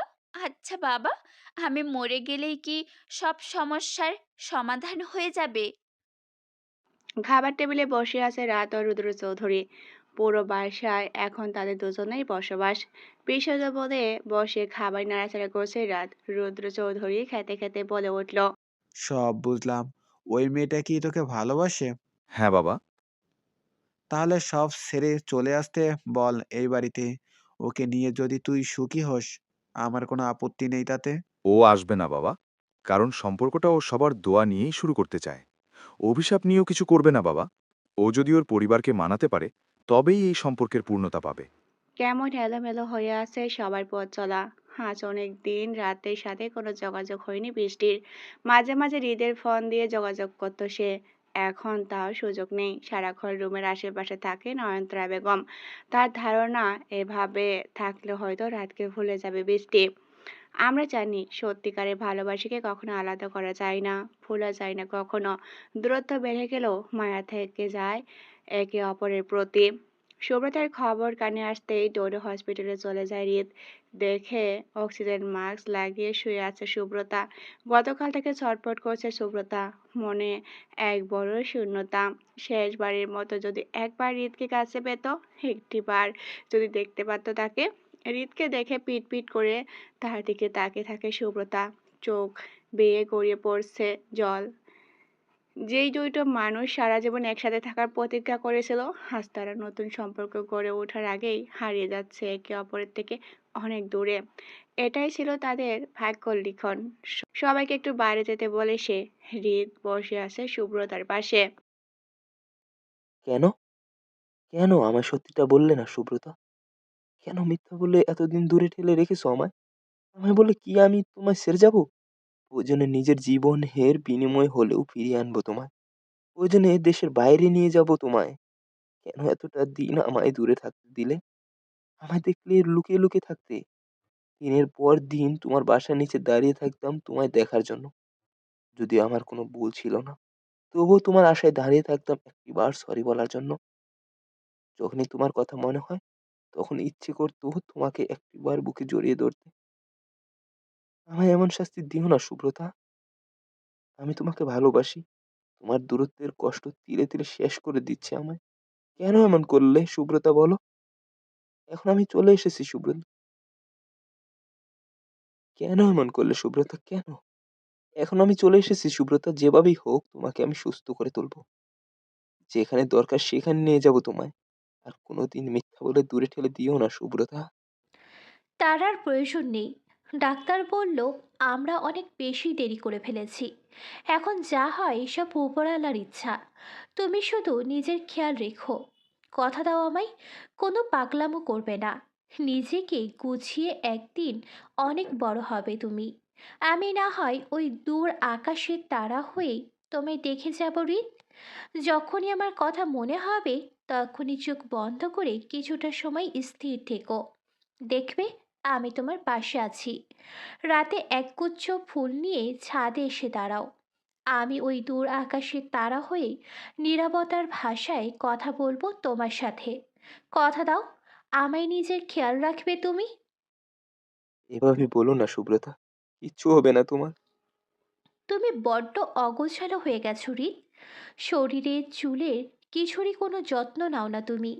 আমার অনেক ছোট্ট ছোট্ট স্বপ্ন ছিল তোমার এই বেখেয়ালিপনাগুলো নিজে ধরে ধরে গুছিয়ে দিতে। এখন সেই ছোট্ট ইচ্ছেগুলো তোমাকেই পূর্ণ করতে হবে। নিজের যত্ন নিতে হবে, জীবনের প্রতি গুরুত্ব দিতে হবে।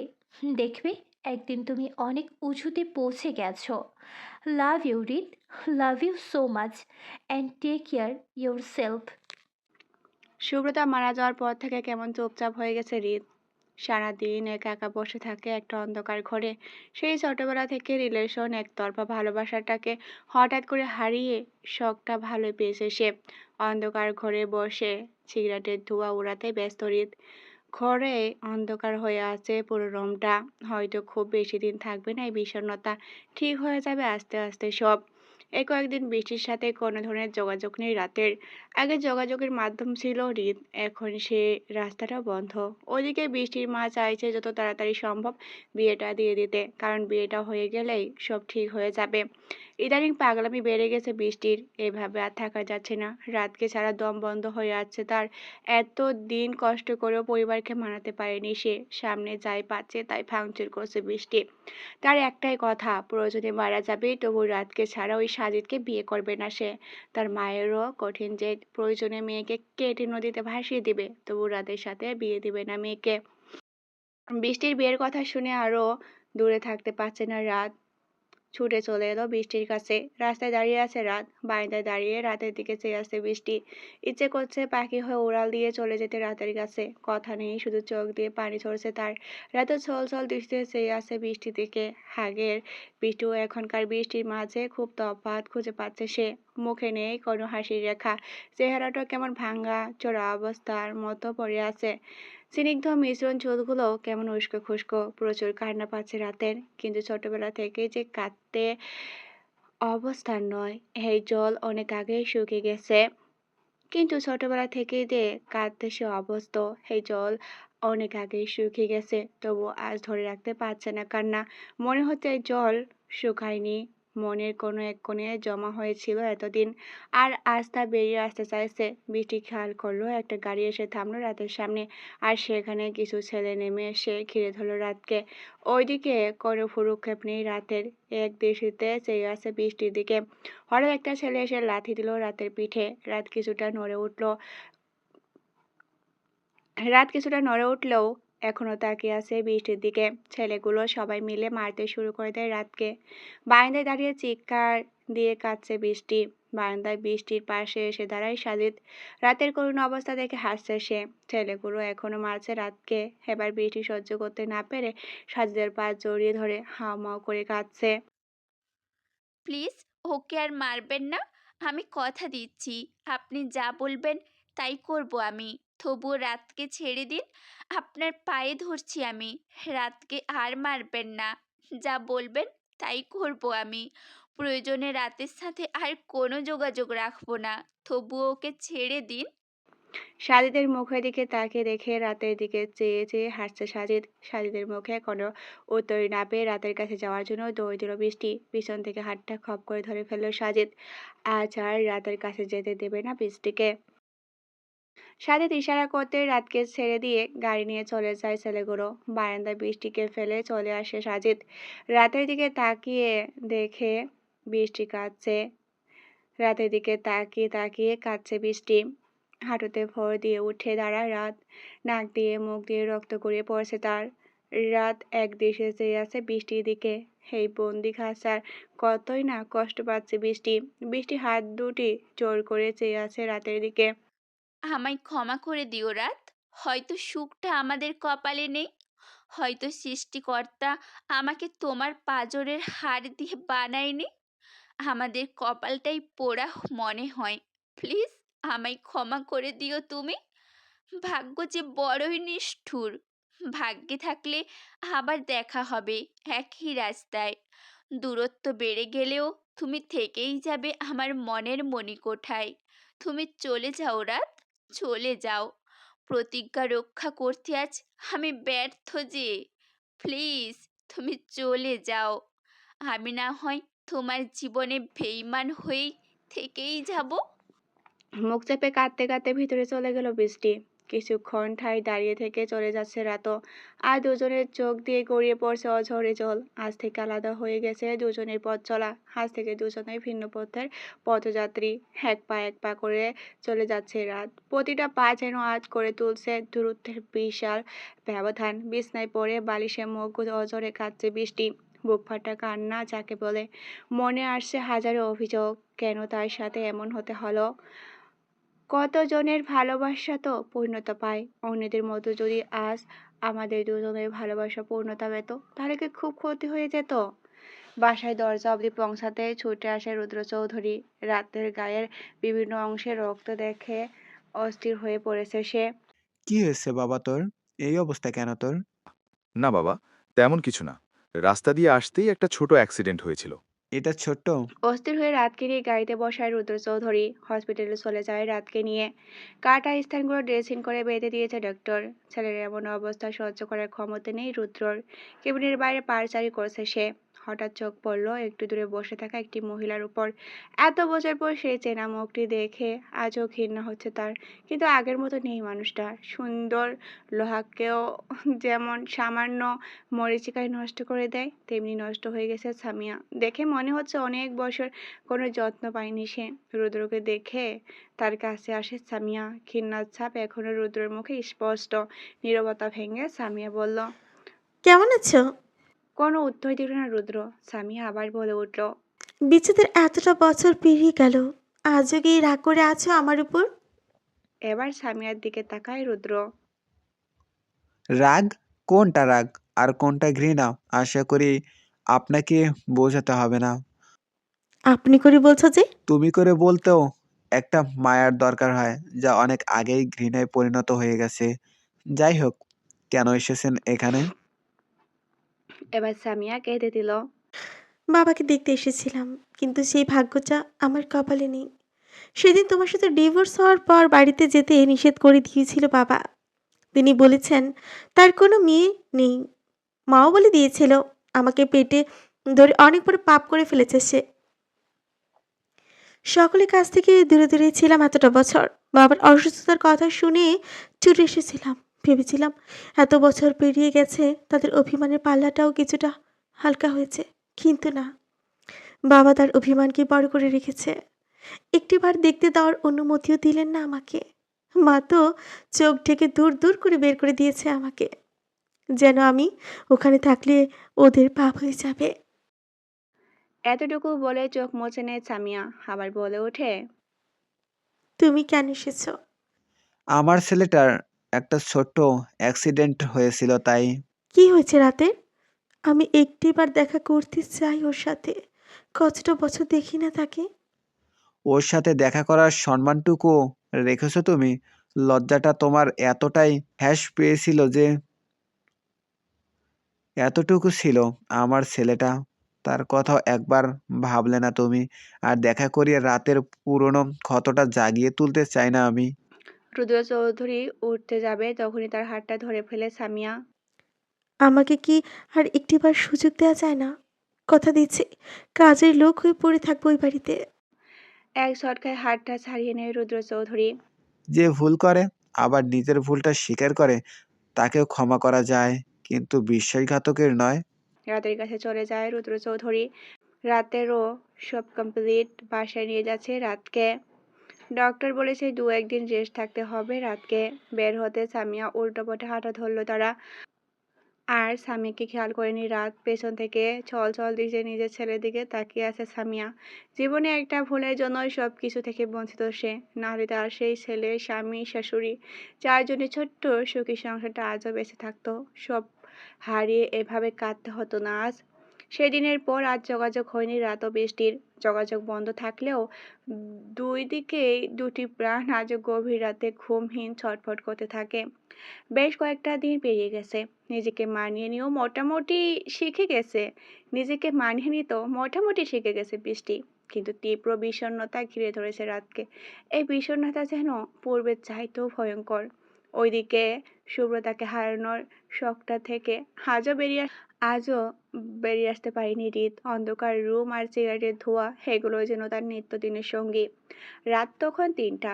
ফোনটা বেজে উঠল রাতের। ফোনের দিকে তাকিয়ে কিছুক্ষণ স্তব্ধ হলো রাত। আজ কতদিন পর এই নাম্বার থেকে ফোন এলো। ফোন রিসিভ করে কানে ধরল রাত। হ্যালো, কেমন আছো? ভালো, তুমি?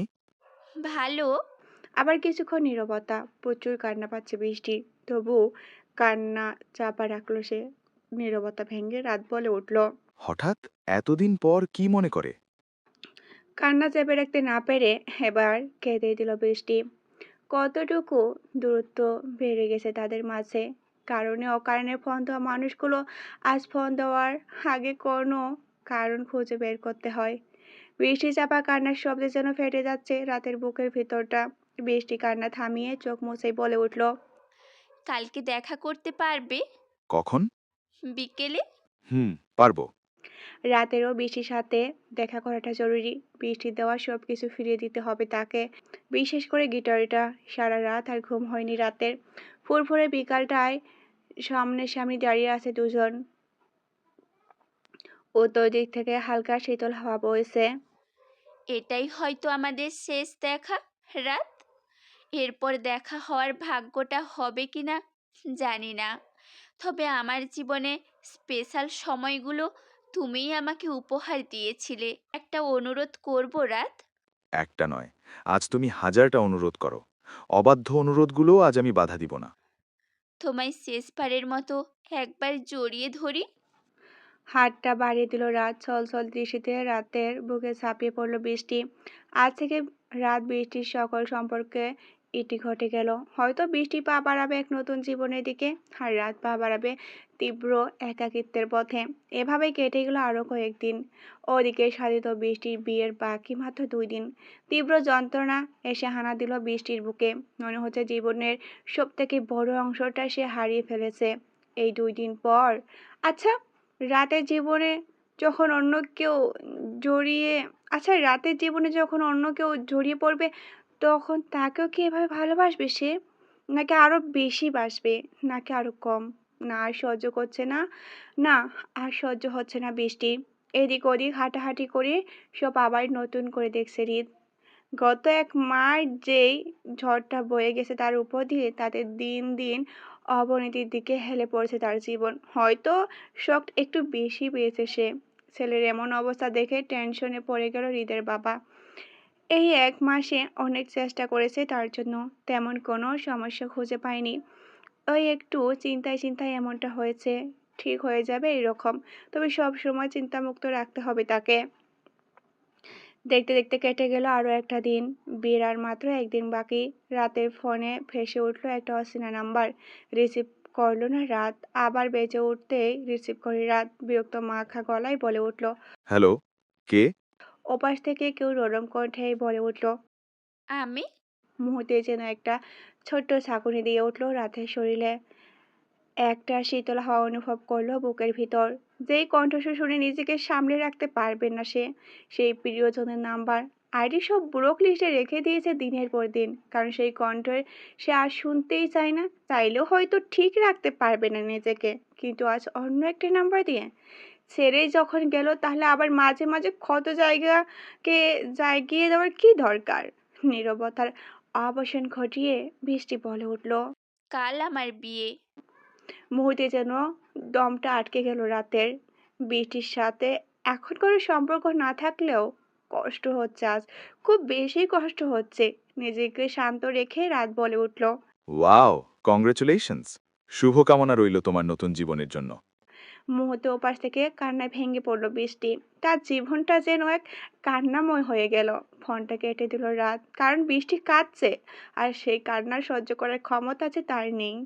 এইদিকে এই সময়টা রাতের অবস্থা দেখে বিয়ের জন্য উঠে লেগেছে তার বাবা রুদ্র চৌধুরী। রুদ্র চৌধুরী ধারণা নতুন কেউ এলেই তার জীবনটা গুছিয়ে দিতে পারবে, যেমনটা বৃষ্টি দিয়েছিল। কিন্তু রাত এতে সম্পূর্ণ বিরোধিতা করে। তার একটাই কথা, সে আর কারো জীবনে খেলনা হতে চায় না। আজ বৃষ্টির বিয়ে খুব বড় করে হচ্ছে না, শুধু বৃষ্টির ফ্যামিলি আর সাজেদের ফ্যামিলি। সবকিছু ঠিকঠাক হয়ে গেলেই তখন বড় করে অনুষ্ঠান করবে। এখন শুধু বিয়েটা হলেই হলো।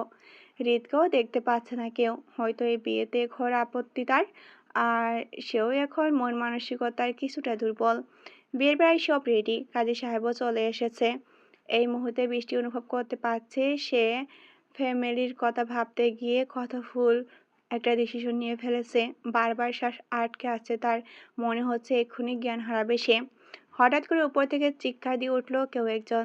দৌড়ে উপরে গিয়ে দেখলো বৃষ্টির বাবা ও মা। তার পেছন পেছন গেল বাকি সবাই। গিয়ে দেখে ফ্লোরে পড়ে আছে হৃদ। বাম হাতটা কাটা তার, ধীরে ধীরে রক্ত ভেসে যাচ্ছে ফ্লোরটা। হৃদের বাবা ছেলের এই অবস্থা দেখে অজ্ঞান হয়ে পড়ে। হৃদের মা হলো শক্ত মনের মানুষ, হৃদকে শক্ত করে রেখে সব সামলে যাচ্ছে সে। এতে চরম বিরক্তিবোধ করছে সাজিদ। যতই সে তাড়াতাড়ি সব শেষ করতে চাইছে, ততই একটা না একটা ঝামেলা লেগেই আছে। তাদের নিয়ে হসপিটালে দৌড়াদৌড়ি করতে থাকে বাকিরা। সেই দিনের মতো বন্ধ হয়ে যায় বিয়েটা। প্রচুর রক্তক্ষরণ হয়েছে হৃদের, তাই 2 ব্যাগ রক্ত দিতে হয়েছে তাকে। হাতে মেন শিরা কাটেনি দেখে কোনো রকম বেঁচে যায় সেদিন। কেটে গেল কয়দিন, হৃদ মোটামুটি সুস্থর দিকে। তার বাবা বসে আছে তার মাথার পাশটায়। এমন কেন করলি বাবা? তোরাই তো আমার সব। তোরা এইভাবে ছেড়ে যেতে চাইলে আমি কি নিয়ে বাঁচবো বাবা? হৃদ বাবার হাত ধরেই বলে উঠল, বাবা, আমার মনে যতটা কষ্ট জমা আছে তার চেয়ে দ্বিগুণ কষ্ট তিলে তিলে শেষ করে দিচ্ছে আপুর জীবনটা। বাবা হয়ে কি মেয়ের সুখটা চাও না তুমি? সব ঠিকঠাক হতে দেখতে দেখতে আরো একটি মাস কেটে গেল। এই একটি মাস সবচেয়ে বিরক্তিকরভাবে কাটল সাজিদের, কারণ তার অনেকটা সময় নষ্ট হয়ে গেছে এই হৃদয়ের কারণে। সাজিদ এবার উঠে পড়ে লেগেছে বিয়েটা এবার করেই ছাড়বে সে। এদিকে সে 1 মাস আগে রাতের সাথে কথা হয়েছিল বৃষ্টির, এরপর আর যোগাযোগ হয়নি। শুধু সেদিন ফোন করে বলেছিল বিয়েটা ভেঙে গেছে তার। অনেক কিছু বুঝে নিয়েছে এই কয়েকটা দিনে। 2 দিন পর আবার বিয়ের তারিখ ফেলালো সাজিদ। এবার আর থাকতে পারছে না বৃষ্টি, প্রয়োজনে মরে যাবে, তবে ওই সাজিদকে বিয়ে করবে না সে। ফোনটা হাতে নিয়ে রাতকে ফোন দিল সে। হ্যালো রাত। আবারও কংগ্রেচুলেশনস। কেন? সাজিদের সাথে আবার বিয়ের তারিখ ঠিক হয়েছে এটা বলতেই ফোন দিয়েছ নিশ্চয়ই। আমি চলে আসব কোথায়? তোমার কাছে। অযথা দেখা করে মায়া বাড়িয়ে কি লাভ বলো? আমি এক্কেবারে সব ছেড়ে চলে আসব তোমার কাছে। আর থাকতে পারছি না আমি। প্লিজ তুমি নিয়ে যাও আমায় এখান থেকে। দূরে কোথাও হারিয়ে যাও আমাকে নিয়ে। কিছুক্ষণ চুপ থাকলো রাত, তারপর বলে উঠল, তুমি কি ভেবেচিন্তে এই সিদ্ধান্ত নিয়েছ? হুম। সব ছাড়তে পারবে? হুম। আমায় আবার খেলনা বানিয়ে ছেড়ে দিবে না তো? না। এখন বেরিয়ে আসতে পারবে? না। রাতে একটা চিরকুট লিখে রেখে যাব মায়ের জন্য। আর এখন বেরোনাটা রিস্ক হয়ে যাবে। রেডি থেকো, আমি নিয়ে আসবো তোমায়। রাতে একটা চিরকুট লিখে বেরিয়ে পড়ে বৃষ্টি। অনেক কিছু ছেড়েছিল এই ফ্যামিলির জন্য, কিন্তু সেই ফ্যামিলি তার সুখের জন্য বিন্দু মাত্র স্যাক্রিফাইস করেনি। মুখটা ঢেকে বাড়ির পিছন দিক দিয়ে পেরিয়ে রাতের কাছে চলে যায় বৃষ্টি। দৌড়ে গিয়ে রাতকে জড়িয়ে ধরে থাকে কিছুক্ষণ। চলো, জড়িয়ে ধরার জন্য একটি জীবন সময় পাবে। এখন যত তাড়াতাড়ি চলে যাব ততই ভালো। আর রাফিদদেরকে বলে এসেছি, তারা কাজী অফিসের সামনে আছে। এখন তারা হুম। চলো। গাড়ি চলছে নির্জন রাস্তায়। বৃষ্টি তাকিয়ে আছে রাতের মুখের দিকে। মুখটা কেমন ফ্যাকাশে হয়ে গেছে তার। আজ কতদিন পর রাতকে পেতে চলছে সে। আজ কতদিন পর রাতকে পেতে যাচ্ছে সে। হঠাৎ গাড়ি ব্রেক করায় একটু সামনে চোখে পড়ে বৃষ্টি। মাথায় তুলে তাকে দেখলো সামনে সাজিদ দাঁড়িয়ে আছে কয়েকটা ছেলে নিয়ে। আজ খুব হিংস্র দেখাচ্ছে তাকে। বৃষ্টিকে টেনে গাড়িতে তুলে নিল সাজিদ। রাতের জন্য তার বুকটা ফাঁকা আত্মচিৎকার। রাতের জন্য তার বুক ফাটা আত্মচিৎকার। বৃষ্টিকে নিয়ে আজ সোজা বাড়ি ফিরে এলো সাজিদ। ঋতু তার বাবা মা সবাই বসে আছে। সাজিদ সব খুলে বলতে বৃষ্টির মা এসে একটা চড় দিল বৃষ্টির গালে। সাজিদ টানতে টানতে রুমে ঢুকে দরজা বন্ধ করে দিল বৃষ্টিকে। ওপাশ থেকে দরজায় বারবার আওয়াজ করছে বৃষ্টি। সে তার পরোয়া না করে দরজার বাইরে থেকে দরজা আটকে দিল সে। তখনও ফোন এলো সাজিদের নম্বরে। ওপাশ থেকে কি বললো তা ঠিক বুঝতে পারছে না বৃষ্টি, তবে সাজিদের রিপ্লাইটা ভালোই বুঝতে পারছে বৃষ্টি। গুড, এবার লাশটা পাশের জঙ্গলটাতে ফেলে রেখে আয়। কথাটা শোনা মাত্রই যেন ফ ফ করে ঘুরতে লাগলো বৃষ্টির মাথাটা। রাত না থাকলে তার বাসাটা অর্থহীন। একটা দীর্ঘশ্বাস ফেলে বৃষ্টি বলে উঠল, চিন্তা করো না রাত, কথা দিয়েছিলাম আর একা করে দিব না তোমাকে। আমি আমার কথা রাখবো। আমি আসছি তোমার কাছে রাত। একসাথে বাঁচতে না পারি, একসাথে এই প্রকাণ্ড ধরনের মায়া তো ত্যাগ করতে পারবো। এবার দরজাটা ভিতর থেকেই বন্ধ করে দেয় বৃষ্টি। সাজে চলে যাওয়ার পর ভিতর থেকে দরজাটা বন্ধ করে দেয় বৃষ্টি। ফোনটা পকেটে পুরে বৃষ্টির রুমের দিকে হাঁটা ধরে হৃদ। আপু দরজা খুল। ভেতর থেকে কোনো আওয়াজ না পেয়ে দরজায় কয়েকটা জোরে জোরে হাত দিয়ে আঘাত করলো হৃদ। তবু কোনো সারা শব্দ পেল না। সেখান থেকে দৌড়ে বাইরে চলে গেল হৃদ। ওখানে বৃষ্টি শক্ত করে বেঁধে দিল ওড়নাটা। একটা চেয়ারের উপর দাঁড়িয়ে গলায় ওড়নাটা পেঁচিয়ে নেয় বৃষ্টি। ওইদিকে ফাইভ বেয়ে উপরে আসছে হৃদ। হাড়টা প্রচণ্ড ব্যথা করছে, এখনো পুরোপুরিভাবে ঠিক হয়নি। তবুও সেদিকে না তাকিয়ে উঠে গেল সে। রুমের দিকে তাকাতেই দেখে ওড়নাটা গলায় পেঁচিয়ে ঝুলে আছে বৃষ্টি। দৌড়ে গিয়ে তাকে মানানোর চেষ্টা করলো হৃদ। পা দুটো জড়িয়ে ধরে হালকা করলো বৃষ্টিকে। বৃষ্টিকে নামিয়ে দৌড়ে দরজাটা খুলে দেয় হৃদ। মুহূর্তে দৌড়ে ভিতরে প্রবেশ করলো তার বাবা মা আর সাজিদ। দেখে বৃষ্টি অজ্ঞান হয়ে গেছে। মাথায় হাত দিয়ে বসে পড়েছে নয়নতারা বেগম। আজ যেন মেয়ে হারানোর কষ্ট কিছুটা বুকে এসে আঘাত করেছে তার। কিছু বলার শক্তিটুকু পাচ্ছে না সে। রিতার সাজিদ নিয়ে গাড়িতে তুললো বৃষ্টিকে। তার বাবা আর মা অচেতন হয়ে ছুটছে তাদের পিছনে। ওদিকে বেডে শুয়ে এমার্জেন্সিতে নিয়ে গেল রাতকে। রাফি, তন্ময়, রাফিন ওই সাজু নিয়ে এসেছে তাকে 20 মিনিট আগে। রাতকে ফেলে চলে যায় সবাই। শরীরের বিভিন্ন জায়গায় শরীর কোপ। কোনো মতে মিটিমিটি করে চোখ খুলল রাত। দুহাত ভর করে সামনের দিকে এগিয়ে যাওয়ার চেষ্টা করছে সে। ধীরে ধীরে শক্তি কমে আসছে তার। হঠাৎ পকেট থেকে ফোনটা বেজে উঠল। কাঁপা কাঁপা হাতে বের করে দেখে রাফি ফোন দিয়েছে। ফোন রিসিভ করতেই সব জানতে পারে তারা। বাইরে এপাশ ওপাশ পাড়াচাড়ি করছে রুদ্র চৌধুরী। কান্না বেরিয়ে আসলেও গলায় আটকে আসছে তার। চোখ দুটো জ্বলছে ভীষণ। কিছুক্ষণের মাঝে একটা গাড়ি এসে দাঁড়ায় নিচে। বৃষ্টিকে নিয়ে ভিতরে আসলো তারা। ডক্টর ডক্টর বলে চেঁচাচ্ছে হৃদ। সব থেকে অস্থির হয়ে পড়েছে সে। বৃষ্টির ওই অবস্থার কারণ যে সাজিদ তাও ভুলে গেছে আজ এই মুহূর্তের জন্য। মনে আসছে একটাই কথা, বোনকে বাঁচাতে হবে আজ। পৃথিবীতে একটি অন্যতম গভীর ভালোবাসার নাম হচ্ছে এই ভাই বোনের ভালোবাসা। পৃথিবীতে একটি অন্যতম গভীর ভালোবাসার নাম হচ্ছে এই ভাই বোনের ভালোবাসা। বাইরে রুদ্র চৌধুরী রাতের বন্ধুদেরকে দেখে থেমে যায় সাজিদ। ফোনটা পকেট থেকে বের করে সাইডে চলে যায় সে। বাইরে দাঁড়িয়ে দাঁড়িয়ে কান্না করছে বৃষ্টির মা। পাশে বসে নিচের দিকে তাকিয়ে আছে বৃষ্টির বাবা। এপাশ ওপাশ পায়চারি করে মায়ের দিকে আজ চোখে তাকালো হৃদ। কেন জানি এটাকে নেকা কান্না মনে হচ্ছে আজ। সে কি মেয়ের জন্য কাঁদছে নাকি ভাইয়ের ছেলের বউয়ের জন্য কাঁদছে তাও সন্দেহ আছে। কারণ তিনি তো মেয়ের থেকে ভাইয়ের ছেলেকেই বড় করে দেখছে সবসময়। নিজের মেয়েকে ভাইয়ের ছেলের হাতে তুলে দিতে এতটা অস্থির হয়ে পড়েছিল যে নিজের মেয়ের মুখের হাসিটাও তার কাছে তেতো মনে হয়েছিল। তবুও আজ এইসব কিছু বলল না আর কি। তবু আজ এইসব কিছু নিয়ে বলল না হৃদ। কারণ এইসব এখন বলা মানে তার মাকে ডিরেক্টলি অপমান করা। আর ছেলে হয়ে মাকে অপমান করার কোনো যৌক্তিকতা দেখছে না সে। বাবা মা যাই করুক তবু সন্তানের থেকে উঠে থাকে সব সময়। কারণ এই বাবা মায়ের উচিলাই তো তাদের দুনিয়াতে আসা। সব অভিযোগ পেটের মাঝে হজম করে পায়চারি করতে থাকে হৃদ। পরদিন বাড়ি নিয়ে আসে বৃষ্টিকে। আর ওইদিকে হসপিটালে অক্সিজেন মাস্ক লাগিয়ে শুয়ে আছে রাত।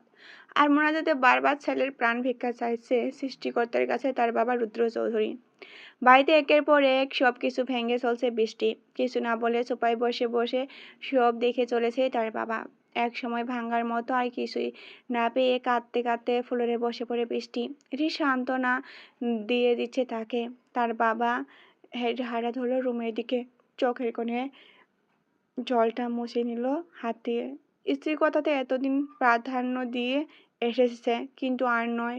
এমন কোনো ডিসিশন নেই স্থির থাকবে না সে, যে ডিসিশন নিজের সন্তানকে আর তার মাঝে দূরত্ব বাড়িয়ে তুলবে। সাজিদের মা ও বৃষ্টির মা বসে আছে সোফায়। এটা কি বলছে রাফা? সেই ছোট্ট থেকেই বৃষ্টিকে আমি আমার ছেলের বউ বানাবো বলে ঠিক করেছি। আর আপনারা কথা দিয়েছিলেন আমাদের, আর এখন বলছেন সম্ভব না। ভাবে আসলে আমরা চাই আমাদের মেয়ে সবসময় ভাবে আসলে আমরা চাই আমাদের মেয়ে সবসময় সুখেই থাকুক। হ্যাঁ, অনেক মেনেছি, অনেক বুঝিয়েছি বৃষ্টিকে, কিন্তু কিছুতেই সে তার ভালোবাসাকে ছাড়েনি।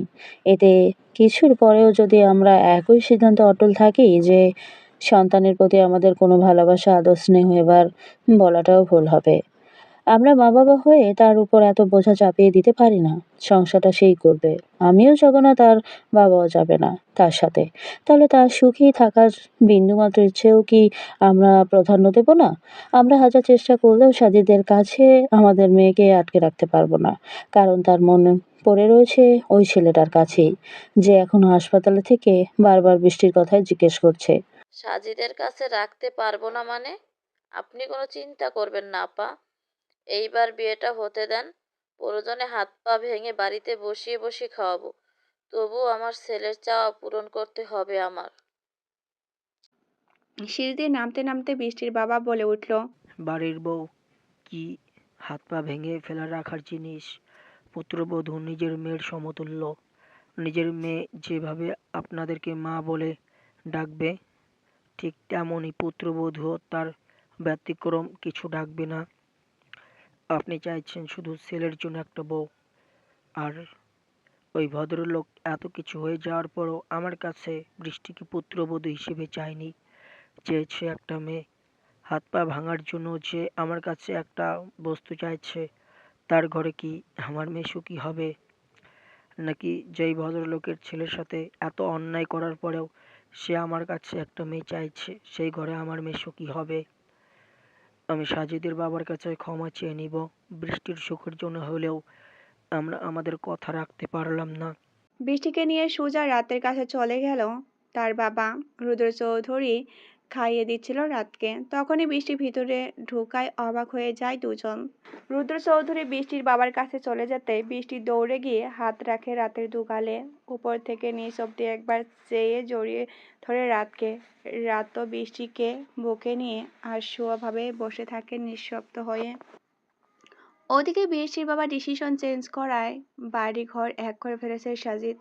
বৃষ্টির বাড়িতে এসেও কথা বলেছে সে, কিন্তু সেই ফুপি তার জন্য নিজের মেয়েকে দিনের পর দিন কষ্ট দিয়েছে। আর সেই ফুপিও তার কাছে একটা কথাই বলল, সরি সাজিদ। সরি সাজিদ। দুদিন আগেও বাড়ি এসে গন্ডগোল করে গেছে সাজিদ। চোপায় বসে বসে শুধু গেম খেলছিল হৃদ। সাজিদের এমন আচরণে একটু কান দিল না সে।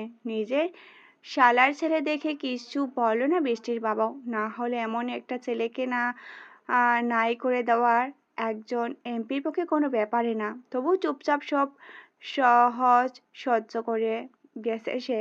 বাবা মায়ের সাথে এমন উঁচু গলায় কথা বলতেও কিছু বলল না হৃদ। শুধু সাজিদ চলে যাওয়ার সময় ইয়ারফোনটা খুলে রক্তিম চোখে তাকিয়েছিল সাজিদ চলে যাওয়ার দিকে। সেদিন বৃষ্টির ফোনে একটা মেসেজ এলো, তোকে আর তোর ওই রাতকে আমি দেখে নিব। বৃষ্টি তখন ওয়াশরুমে ছিল। হৃদ রুমে আসতেই মেসেজটা দেখতে পেল সে। দুদিন পর রাতের সাথে বৃষ্টির বিয়ে। দীর্ঘ কষ্টের পর অবশেষে এক হতে যাচ্ছে দুটি প্রাণ। দুই পাশে দুইজনের কাছে যেন এই দুইটা দিন 2 বছরের সময় তুলো মনে হচ্ছে। ওদিকে অস্থির হয়ে আছে সাজিদ। বৃষ্টি যেহেতু তার হবে না, তাহলে আর কারো হতে দিবে না সে। প্রয়োজনে এসিড মেরে মুখ ঝলসে দিবে বৃষ্টির। আগামীকাল বৃষ্টির গায়ে হলুদ। সব কিছুর প্ল্যানিং চলছে আজ। ওদিকে সাজিদ আসছে বৃষ্টির কাছে। আজই বৃষ্টির সব সুন্দর ধুলোস্য মিশিয়ে দিবে সে। এইদিকে এই কয়েকদিন ধরে সাজিদের সব কিছু খোঁজ খবর রাখতো হৃদ। বলা তো চায় না কখন কি হয়। আর সাজিদের প্রতিও বিশ্বাস নেই তার। তাই এসিডের খবরটা কানে আসতে সময় লাগলো না হৃদের। গাড়ি নিয়ে বের হয়নি সাজিদ। সিএনজি করেই যাবে সে, যাতে কেউ বুঝতে না পারে। গেট থেকে বেরিয়ে মেন রোডে হাঁটছে সাজিদ। এত রাতে সিএনজি চোখে পড়ছে না তার। এসিডের বোতলটা পকেটে যত্ন করে রেখেছে সে।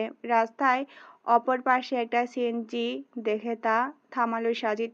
রাস্তা পার হতে একটা গাড়ি খুব গতিতে এসে উড়িয়ে দিয়ে যায় সাজিদকে। প্রায় 10-12 হাত দূরে গিয়ে পড়ল সাজিদ। হৃদ কিছুটা দূরে গিয়ে গাড়িটা থামিয়ে মাথাটা বের করে একবার তাকালো সাজিদের দিকে। ধীরে ধীরে লোক জমা হচ্ছে সেখানে। তারপর সোজা বাসায় গিয়ে নিজের রুমে শুয়ে পড়ল সে।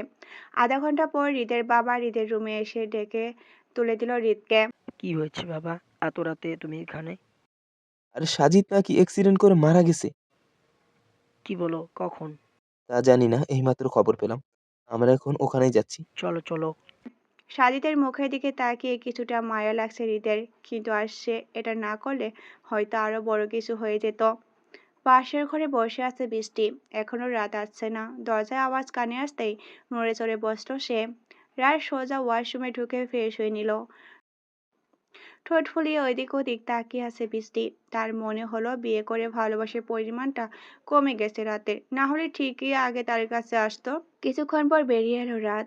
এবার মুখ ফিরিয়ে নিল বৃষ্টি। বৃষ্টি কোনো কথাই বলছে না রাতের সাথে। রাত বুঝতে পারলো বৃষ্টি রাগ করেছে। এখন কিনা বাসর ঘরে এসেও বউয়ের রাগ ভাঙাতে হবে তার, সবই কপাল। একটা মুচকি হাসি দিয়ে বৃষ্টিকে কোলে তুলে নিল সে। হঠাৎ এমন হওয়ায় রাতের বুকে মুখ লুকিয়ে ফেললো বৃষ্টি। কিন্তু আজ তার এত লজ্জা লাগছে কেন? ছাদের দোলনাটার মাঝে বসে আছে দুজন। আকাশে বড় একটা চাঁদ। একটু কাত হয়ে রাতের বুকে মাথা রাখলো বৃষ্টি।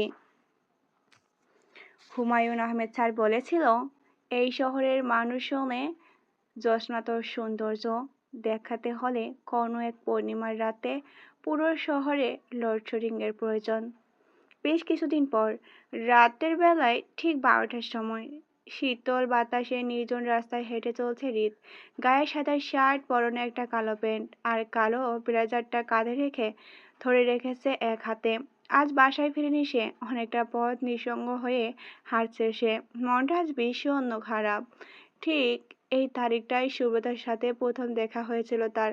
আর এই তারিখটাই সুব্রতাকে হারিয়েছে সে চিরজীবনের মতো। ভালোবাসা মানে প্রেম নয়, সারা জীবন বুকের বাঁ পাশে আগলে রাখার প্রতিজ্ঞাবদ্ধ হওয়ার নামে ভালোবাসা। ঠোঁট জোড়া কাঁপছে হৃদের, চোখটুকু লাল হয়ে আছে।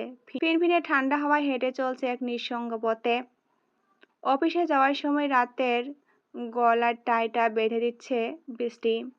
তারপরে মিষ্টি করে বলে উঠল, সাবধানে যাবে। রাত বৃষ্টির কপালে একটা চুমু দিল। তারপর হাঁটু গেড়ে বসে চুমু দিল বৃষ্টির পেটে। হ্যাঁ, বৃষ্টি মা হতে চলেছে। আগমন হচ্ছে ঘর আলোকিত করে তাদের দুজনের ভালোবাসার অংশ। নিচে এসে বাবার কাছ থেকে বিদায় নিয়ে চলে যায় রাত। রুদ্র চৌধুরী একটা হাসি দিয়ে তাকিয়ে থাকে ছেলে যাওয়ার দিকে।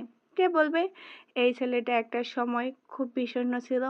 যে ছিল এক বিষণ্ণ রাত। সমাপ্ত। ঋত বৃষ্টির মেয়ে সন্ধ্যা। মামা ভাগ্নির কথোপকথন। মামা, ভালোবাসা মানে কি? তৃতীয় শ্রেণীর ভাগ্নির মুখে এমন কথা শুনে ভুরু কুঁচকে তাকালো হৃদ। সন্ধ্যা আবার বলে উঠল, বলো না মামা, ভালোবাসা মানে কি? ভালোবাসা মানে হলো এই যে তোকে এত আদর করি, এটাও একটা ভালোবাসা।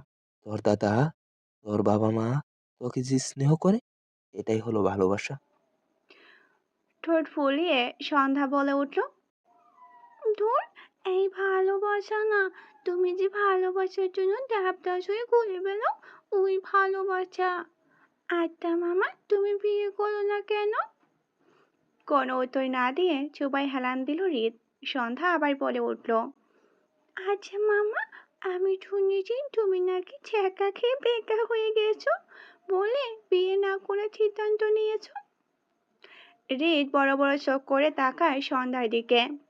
তুই এত কিছু জানলি কি করে? আরে মামা, বয়স তো কম হয়নি, 30 পেরিয়ে গেছে। এখন আমার এই স্মার্ট মামাটার জন্য একজন কিউট মামুনি চাই। আর কয়েকটা বছর পর তো কেউ মেয়ে দিতে চাইবে না। দাদার ডাকে হেলে দুলে ওখান থেকে চলে গেল সন্ধ্যা। হৃদ হা করে আছে। এই পিচ্ছি মেয়ে বলে কি? ঠোঁটের কোণে একটা হাসি দিল হৃদ। তার পিচ্ছি ভাগ্নিটা দুষ্টু হয়ে গেছে, খুব দুষ্টু। গল্পটি যদি ভালো লেগে থাকে তাহলে অবশ্যই একটি লাইক এবং শেয়ার করে দেবেন। গল্পটি কেমন হয়েছে এবং আপনাদের কীরকম গল্প পছন্দ কমেন্ট করে জানিয়ে দেবেন। ধন্যবাদ।